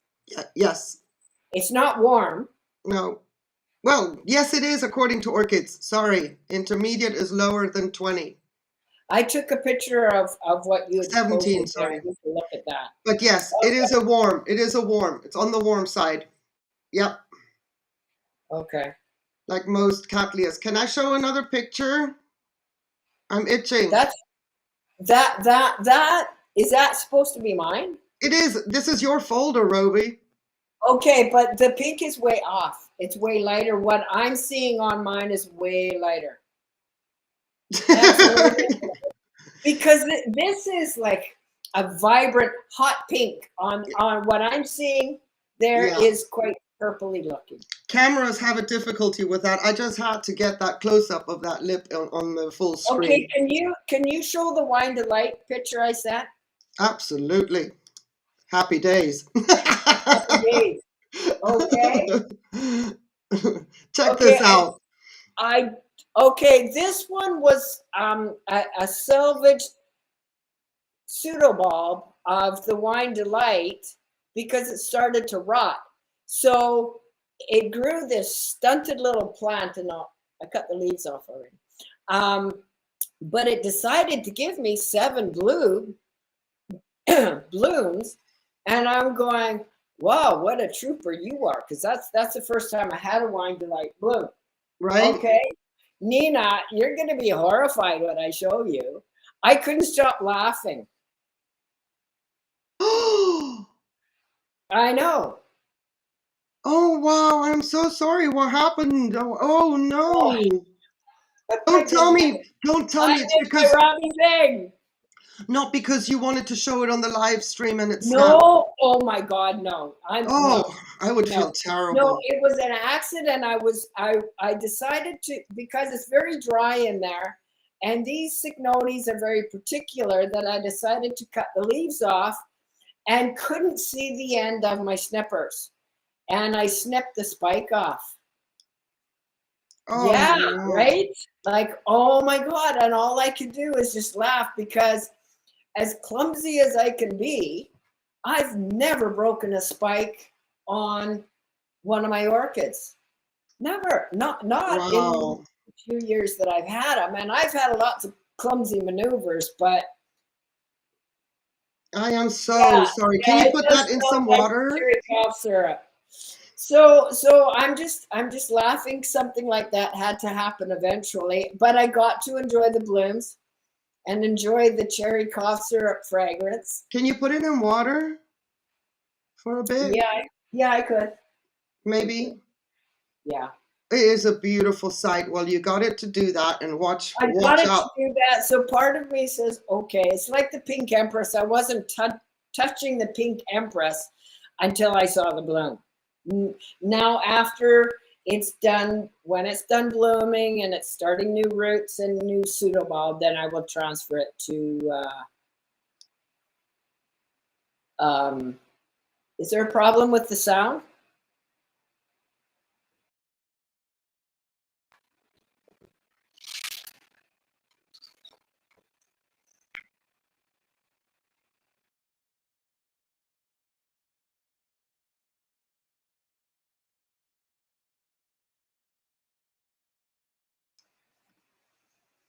Okay, well, I'm back on. I'm going to stop sharing. Maybe that'll help a little bit.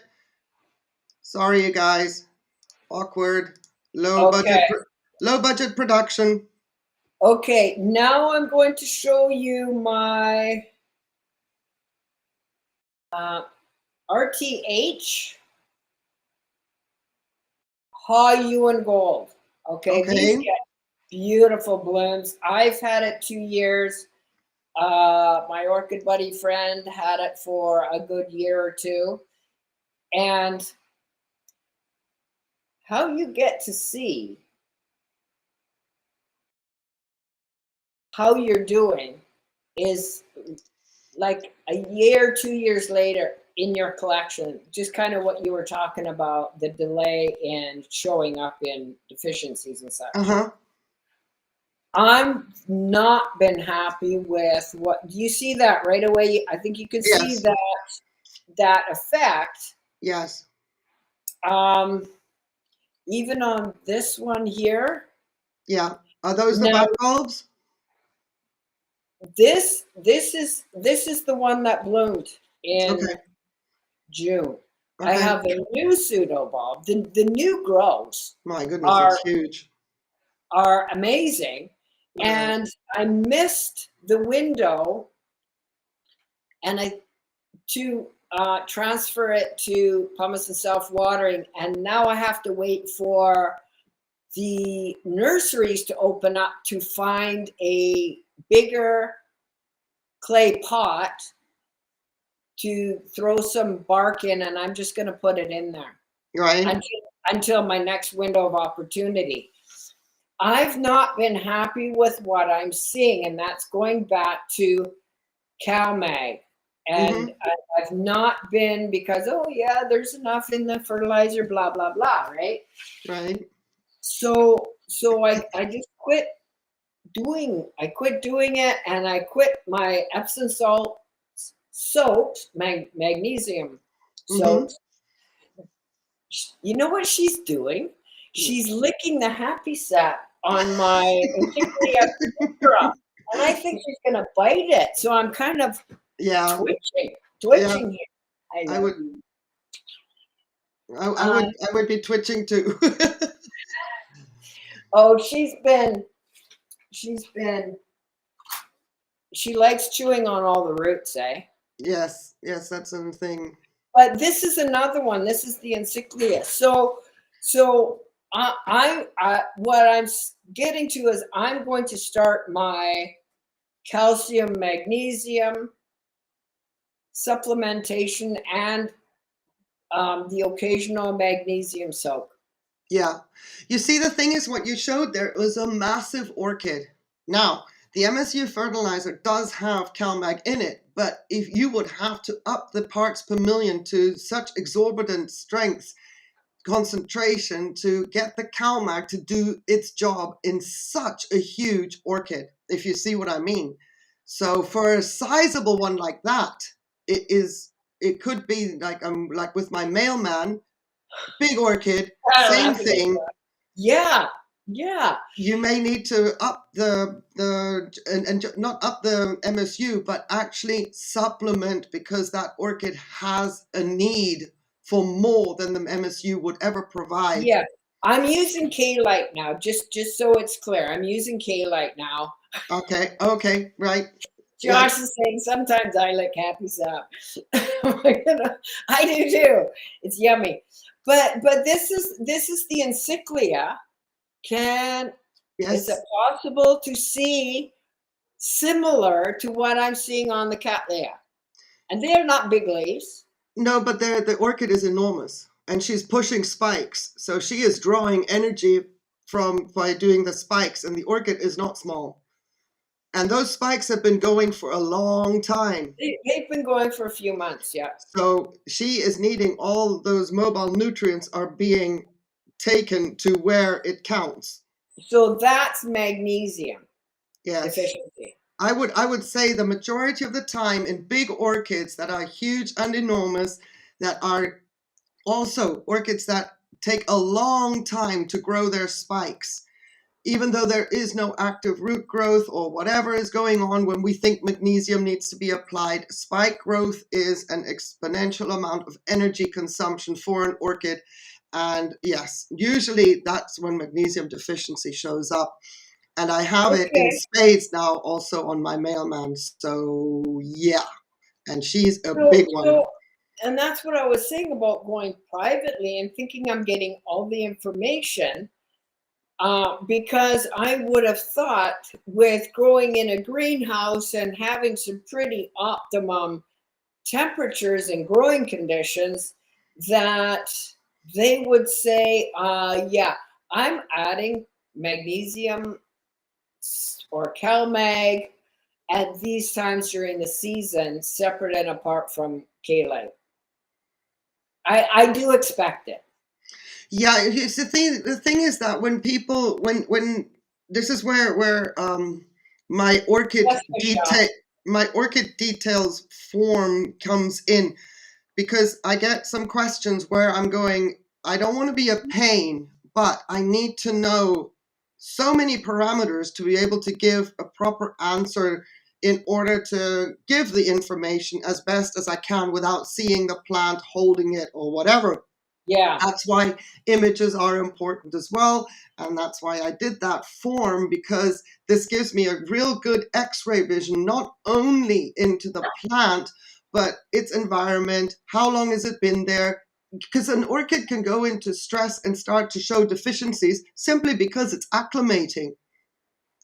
It's trying too much at one time. The stress factor of a new orchid is much more, let's say, prone to happen, as opposed to an orchid that's been around for 1 or 2 years. And another thing is what I mentioned earlier before we went live, we get into a routine, into a rut. We forget that we've done a great job. Our orchids are growing. Now they're showing deficiencies. Well, we've just stuck with the routine and the rut. We have to adapt according to the size of the orchid as well. Something that I have noticed, because I lost a lot of Vandas this year. Other reasons played a big part in that, but my orchids grew so big, I could not provide anymore. And that is what we need to remember as growers. Clearly, the bigger our orchids get, we have to adapt. And because it takes Yeah. such a long time, we tend to forget it happens until we see deficiencies. Yeah. Yeah.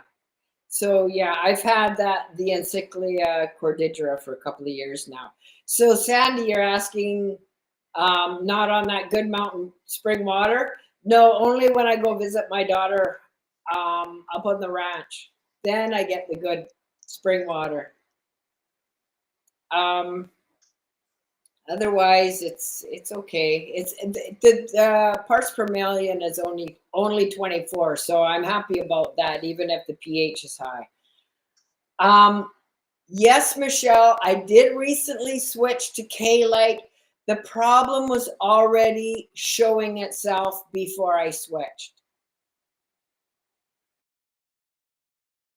The thing is that K-Lite, according to, I used K-Lite for the first 2 years of this collection. And to be honest, maybe 2 years wasn't long enough, or my collection was so young, it was just going to look fabulous for the first 2 years anyway, until it matured and other things started to happen. And then maybe I switched to MSU prematurely. But K-Lite as such may have been developed so that it doesn't interfere with the calcium uptake, but calcium will be taken up anyway based on the fact that the orchid is going to take it if it's an active growth. and it's got nothing to do with magnesium in that Okay, I sense. was doing a little bit of research in I the don't know last. if I'm misinterpreting that comment, Michelle, but just to let you know that I don't know about. I mean, K-Lite, I love it. I enjoyed using it. I was happy to switch to MSU, but I couldn't really see the super or the super duper benefits of K-Lite. There's always But I I would but love to know. I would love to know if anybody is around that has used it for 5, 6 years can yeah, say as I'm a not sure that it's comparison. been around that long. Sorry, what did you say? I'm not sure it's even been around that long. Huh. So I built my collection in 2018 and I bought the K-Lite in 2017. As far as I'm concerned, it's been around at least 10 years. There's always going to be the new bee's knees fertilizer or nutrients, and you got to Yeah. have this and have that. But I think Michael was alluding to that earlier about, if our systems and care aren't on point, the fertilizer's not going to make a difference. I That's mean, it will to a certain degree, it, but you yeah. need But to have it all on point. well, the thing is that based on last night's live, if your pH is off, no matter what, you can put the best, classiest stuff in there, and if the pH is off, not just from the water, but whatever the pH is doing while it is in the pot, then you can. It's not going to work. You're gonna get an imbalance of something. So that's why the pH is super duper important, because the best stuff is going to do next to nothing, or the orchids will absorb too much of something, and there will be something that's lacking anyway. Mm-hmm. But at the end of the day, if for example now this season, this past season, I switched to rain mix, and it's only been one season. I still have MSU in spare, but I have to say that I can't see a difference with rain mix either. So I'm gonna finish the tub that I've got, and it's Yeah. supposed to be the derivative of MSU, but for the European market. And well, I'm glad I have it, but I can't say that it's any better or any worse. I also still have my conventional fertilizer, not even orchid related, and I'm kind of tempted to test that just because I Well, hate having stuff on shelves that's not being used. yeah, and I've been watching a couple different people on YouTube, and I will just ask a little bit more, but people switching out their fertilizers, so that the orchid has an opportunity and a different access, let's say. Yeah. It's like when people say your dog's going to get bored with his food, so you need to give him some other food every once in a while. I'm sorry, I'm not that person. I don't. I'm Well, not a yeah, I'm I not a can eat. restaurant. I I'm can eat growing a. my food 365 days a year. Well, this is the thing. An orchid is a plant. At the end of the day, we have it in confinement. It does well out in nature. What we're trying to do is replicate to the best of our ability something in our home environment. It's not going to make a big difference as long as it gets what it needs, and it doesn't matter what is on the label. Because I can use a conventional fertilizer, absolutely not orchid related, and it'll do exactly the same thing as long as my pH is on point. Now, Yeah, my conventional and fertilizer does not have calcium and magnesium in it, but I know that I can supplement with that, and it's going to be fine. Of course, the doses has to be reduced. We're still working with TDS, etc. It makes yeah, no difference. The moment you slap orchid on anything, Michael mentioned that in a comment under one of my videos, you slap orchid something like you slap bonsai on a product, and why are you paying 30% more in the price? yeah, you yeah, know? and I get it. The only thing that I would expect, and I think possibly semi hydro fertilizers cover it, is not having the urea, which is less available to orchids. That is true, Nitrogen. unless Nitrogen. grown in organic media. Because the urea will turn into the ammoniacal nitrogen the moment it has long enough in the media. The fact that it's not available to orchids in a semi-hydro inorganic setup is there is no breakdown of the urea to ammoniacal nitrogen, and that's why it won't get absorbed. But if you have it for organic media, eventually, because the media stays wet and there is the organic media doing the breakdown bacterial blah-de-blah, the time for it to switch to ammoniacal, it will get absorbed. You know, it doesn't change. You just need to know that your media will do the job or won't do the job, and then there's no point in buying anything that's got urea in it if you're growing in inorganic media, because it's just going to go, it's not going to be useful. But if you look, you've got nitrogen, and then you've got ammoniacal nitrogen, and then sometimes the third one would be the urea. You can still use it because you've got ammoniacal nitrogen in that fertilizer. The only thing is that, you might get less nitrogen than you think if you've got urea and inorganic media. That's the only difference. Yeah. No, what Michael Wong's mentioning, no supplements. He doesn't supplement. He doesn't feed. Michael, I would love to know more about your collection. I would love. Next time I go, Michael, I'll take photos, or he can send you photos. I would. My email is in my about section, Michael, and I'm not trying to be facetious. I am super interested about your setup, your environment, what you do, blah blah blah, the works. Because no fertilizing for me would be a dream, but I don't think with inorganic media that is absolutely possible, and I don't think with just using RO water, which is completely deficient of anything, I can't go without fertilizing. Michael says I'm just growing for idiots. No, yes, Andy Land, no urea for bare-rooted plants. Again, there is no time for the urea to change and switch to ammoniac, which can be absorbed on a bare-rooted plant. It'll just evaporate, and it's just not going to be anywhere available for anything bare root. If the plant is in the pot, yes, but not like if you're growing your vandas and you've got a urea-based nitrogen fertilizer. No, it's not going to work. It's not going to get it. You need the ammoniacal nitrogen. If you have a fertilizer that has ammoniacal nitrogen and on the same ingredient list it says urea, your vandas will only uptake the ammoniacal form. There is not enough time for the urea to do the switch to become ammoniacal for the orchid then to absorb it and get the benefits. Is distilled water? Yes, it's fine. Distilled water is okay. Absolutely. Desiree, can you afford it? Like, I don't know how many orchids you have, but for me, that would be way too expensive to buy distilled water for my orchids. Yeah, me too. Yeah, I couldn't do it. And at this point, I still have I have 58 now. I gave one to Michael this morning.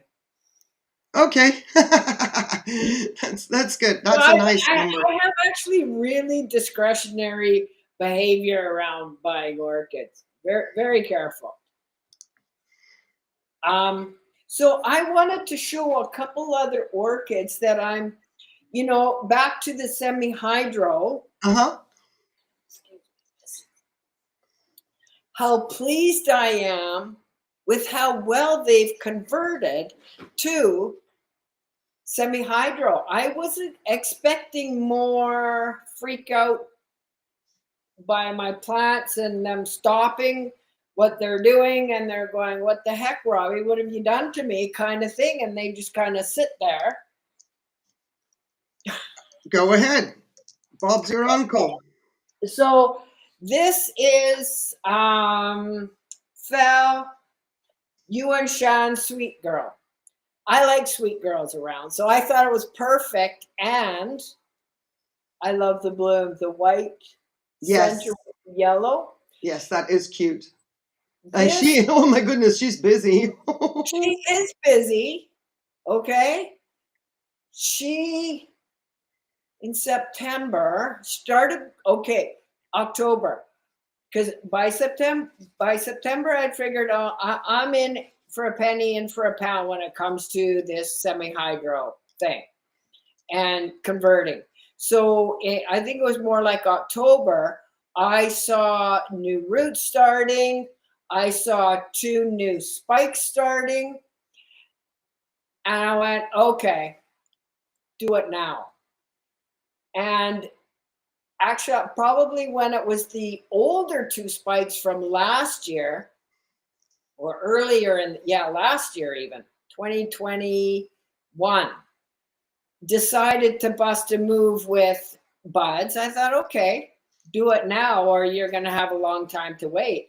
So I did it, and she kept rolling over, growing the buds, growing the roots, like I hadn't done a thing to her. So that's fantastic. It is fantastic. And of course, like I said, I've been paying attention to your videos, when and how and such, to do that. And they are accepting it. Remember, I told you about my my zygopetalum. I was especially traumatized Yes. about switching over 6 hours and 2 days worth of, because I had such great root system, and I'm fishing out with a skewer, pulling the small bark and moss out of the root system.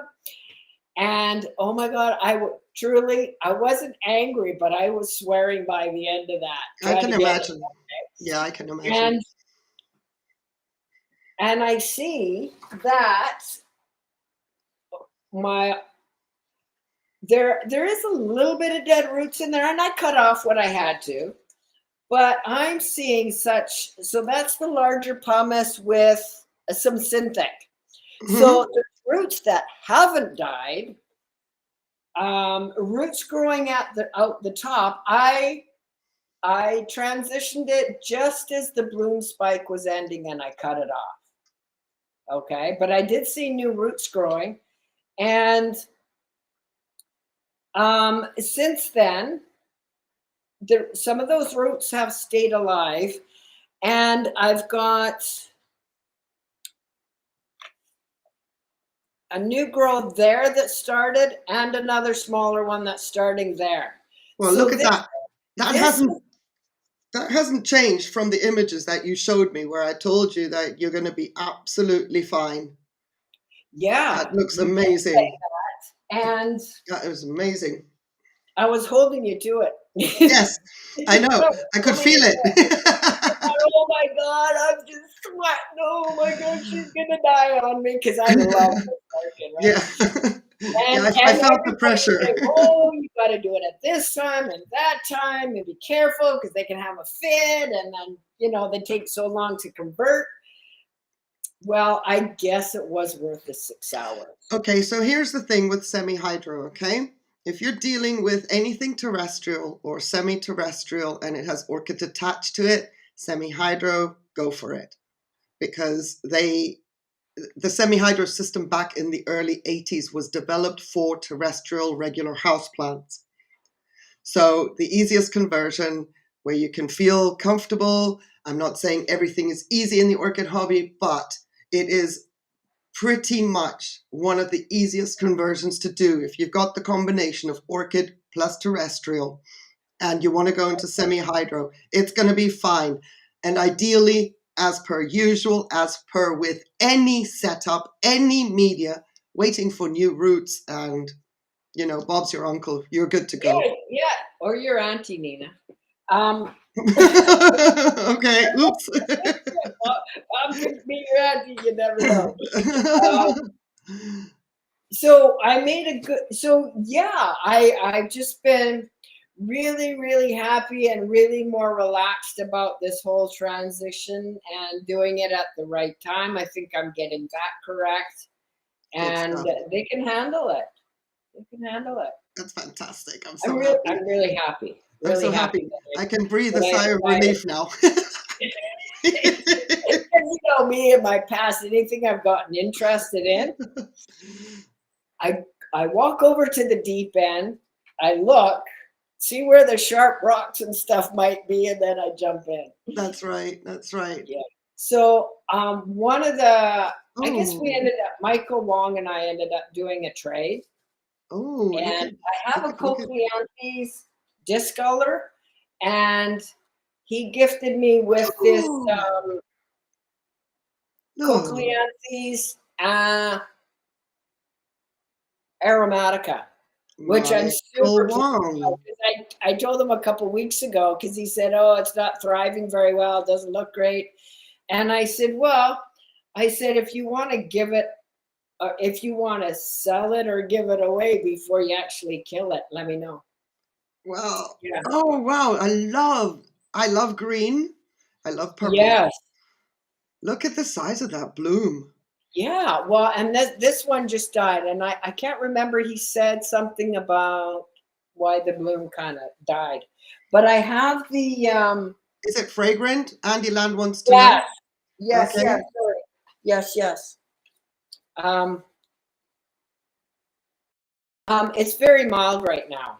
Okay. Oh, thank you, thank you, Amina.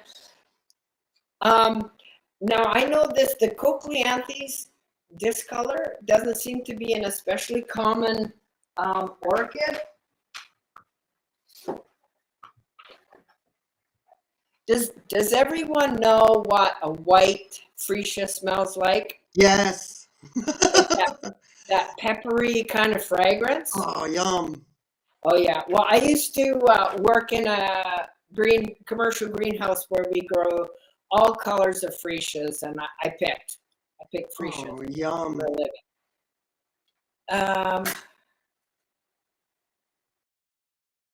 So the Cochleanthus discolor, which AKA Warsecala, whatever. You know, those darn names. Amazonica. So that'll be interesting. Different bloom. But this, which I switched a while ago, has just taken off like a shot. That's cute. In the pumice. These ones have white with purple. Nina, I'll send you a picture. And it has the fragrance of the white freesias. Oh, yum. Not the other colors, it's the white ones, because the white ones have quite a peppery smell. So if you like spicy, I do. I've had it for, I guess, almost coming up 2 years, but a year and a half before it bloomed for me. So I was thrilled to get one bloom. I was thrilled to get one bloom, and I'm hoping, because I think maybe I was letting it dry out a bit too much in the first year. Andy Land, yes, that one's fragrant. Yes, Andy Land. Yeah, fragrance is difficult because, as they say, that we're all subject to slightly different scents.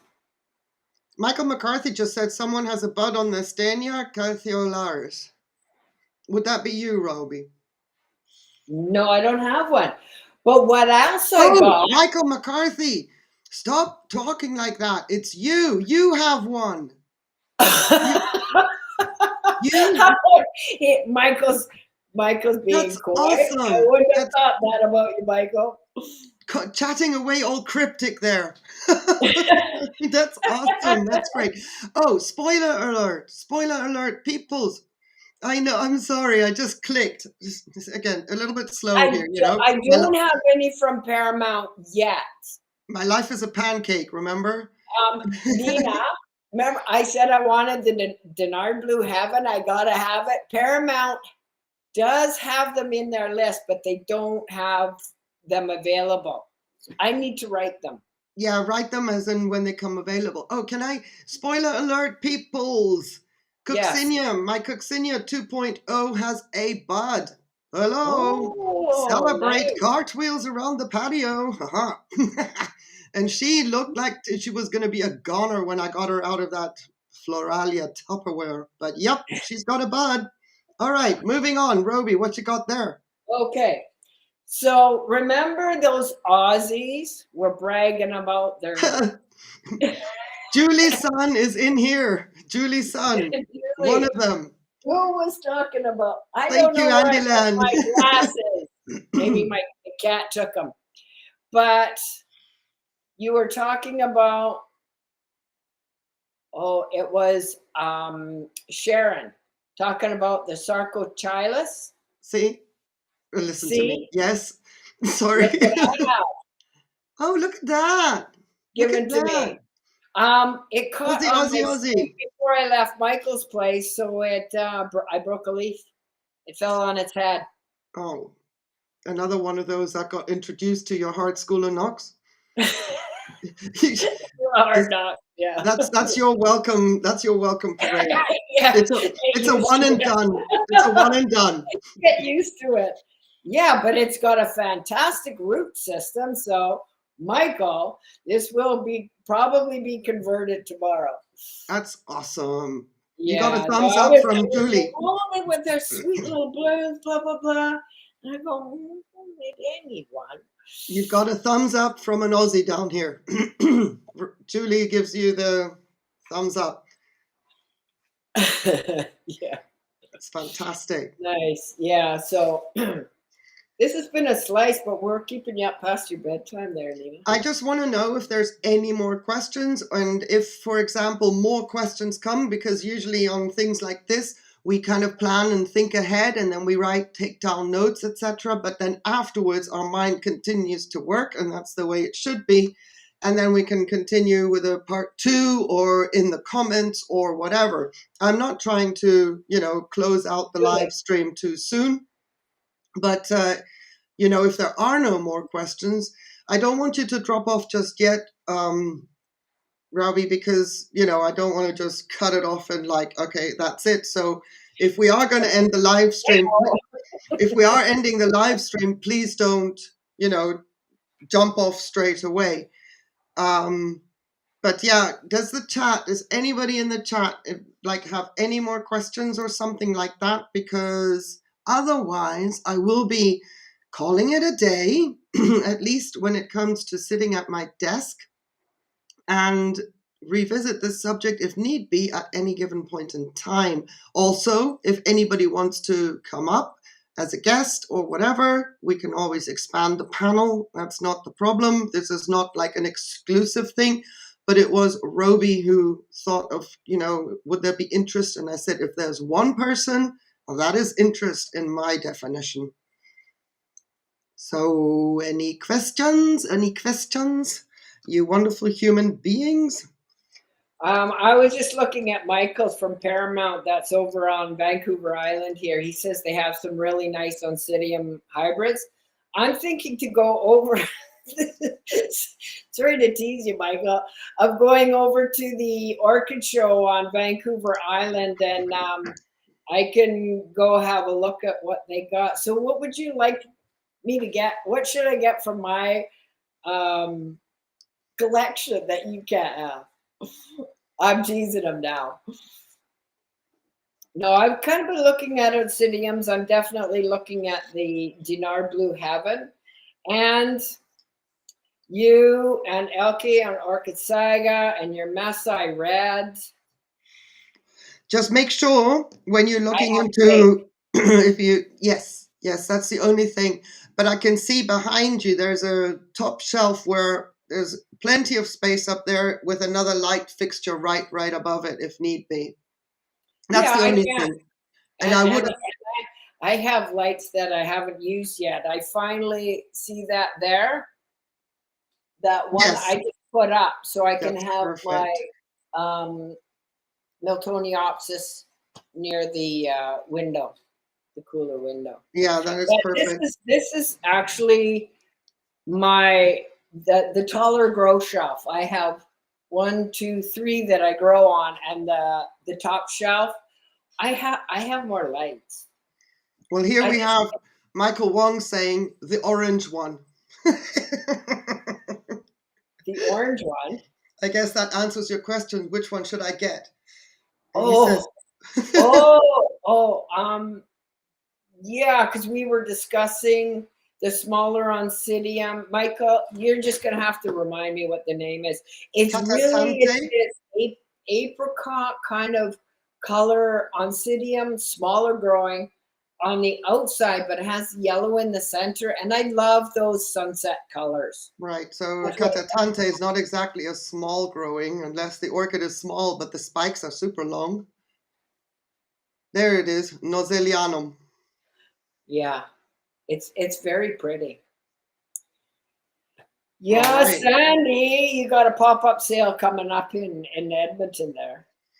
It's nice to have other fellow Canadians I can here. imagine. I don't know. I haven't met Sandy, but Sandy, I don't know if you were part of the chat thing. Michael Wong, I went and met with today for the first time. We've been chatting for a couple of years or so. So it was nice. So I'm just saying that if there was ever an opportunity to get together, that would be awesome. Wow, Andy Land, that's awesome. My Andy Land knows exactly. He counts down his days when he gets a new orchid. That is so sweet. That is so sweet. And it, for some reason, just bang on time. I guess when you know where to go, that you can actually say, yes, I'm going to get my orchid this, that, and that. That's awesome. All righty. Well, please hang on. Just stick around while I end the stream here, and you and I can just have a little bit of a chin wag, an après live instead of an après ski. Oh, that's good, Andy Land. That's considered timing. All right, everybody. This was really awesome, and to see everybody chatting, and I realized that I can talk pretty good, eh? Michael knows that now too. I have to say that because everything fascinates me. I so appreciate that you emailed me, that you inspired me, and that you had time, because, that's one of the things as well, to coordinate enough time. And this was so spur of the moment. So really appreciate that. I didn't have weeks to get nervous. No, talk about jumping in the deep end, right? Right. Listen, everybody, thank you so much for being here, especially some of the new names I saw in the chat today. Michael Wong, for example, and also the good Nunya was here. I appreciated that. I saw a Linda as well that had not been chatting either. So that is amazing. I really appreciate that you have made yourself known. So thank you, everybody, so much for coming. Remember, so if you have any questions that start to percolate in your head after a live stream like this, chuck them down into the comments, and either they'll be answered then and there, or part 2, somebody else wants to come up for the next one, etc. It is as interactive. It's a lot of fun. It is as interactive as you want it to be. Okay? Yeah. Have a good night. Thank you. Nice to see everyone. Andy, it was great to see you. Have a wonderful Sunday down there in Australia. Enjoy your beautiful summer. And for everybody else, have a great Saturday evening and the rest of your weekend. Take care. Bye. Oh, and stay safe.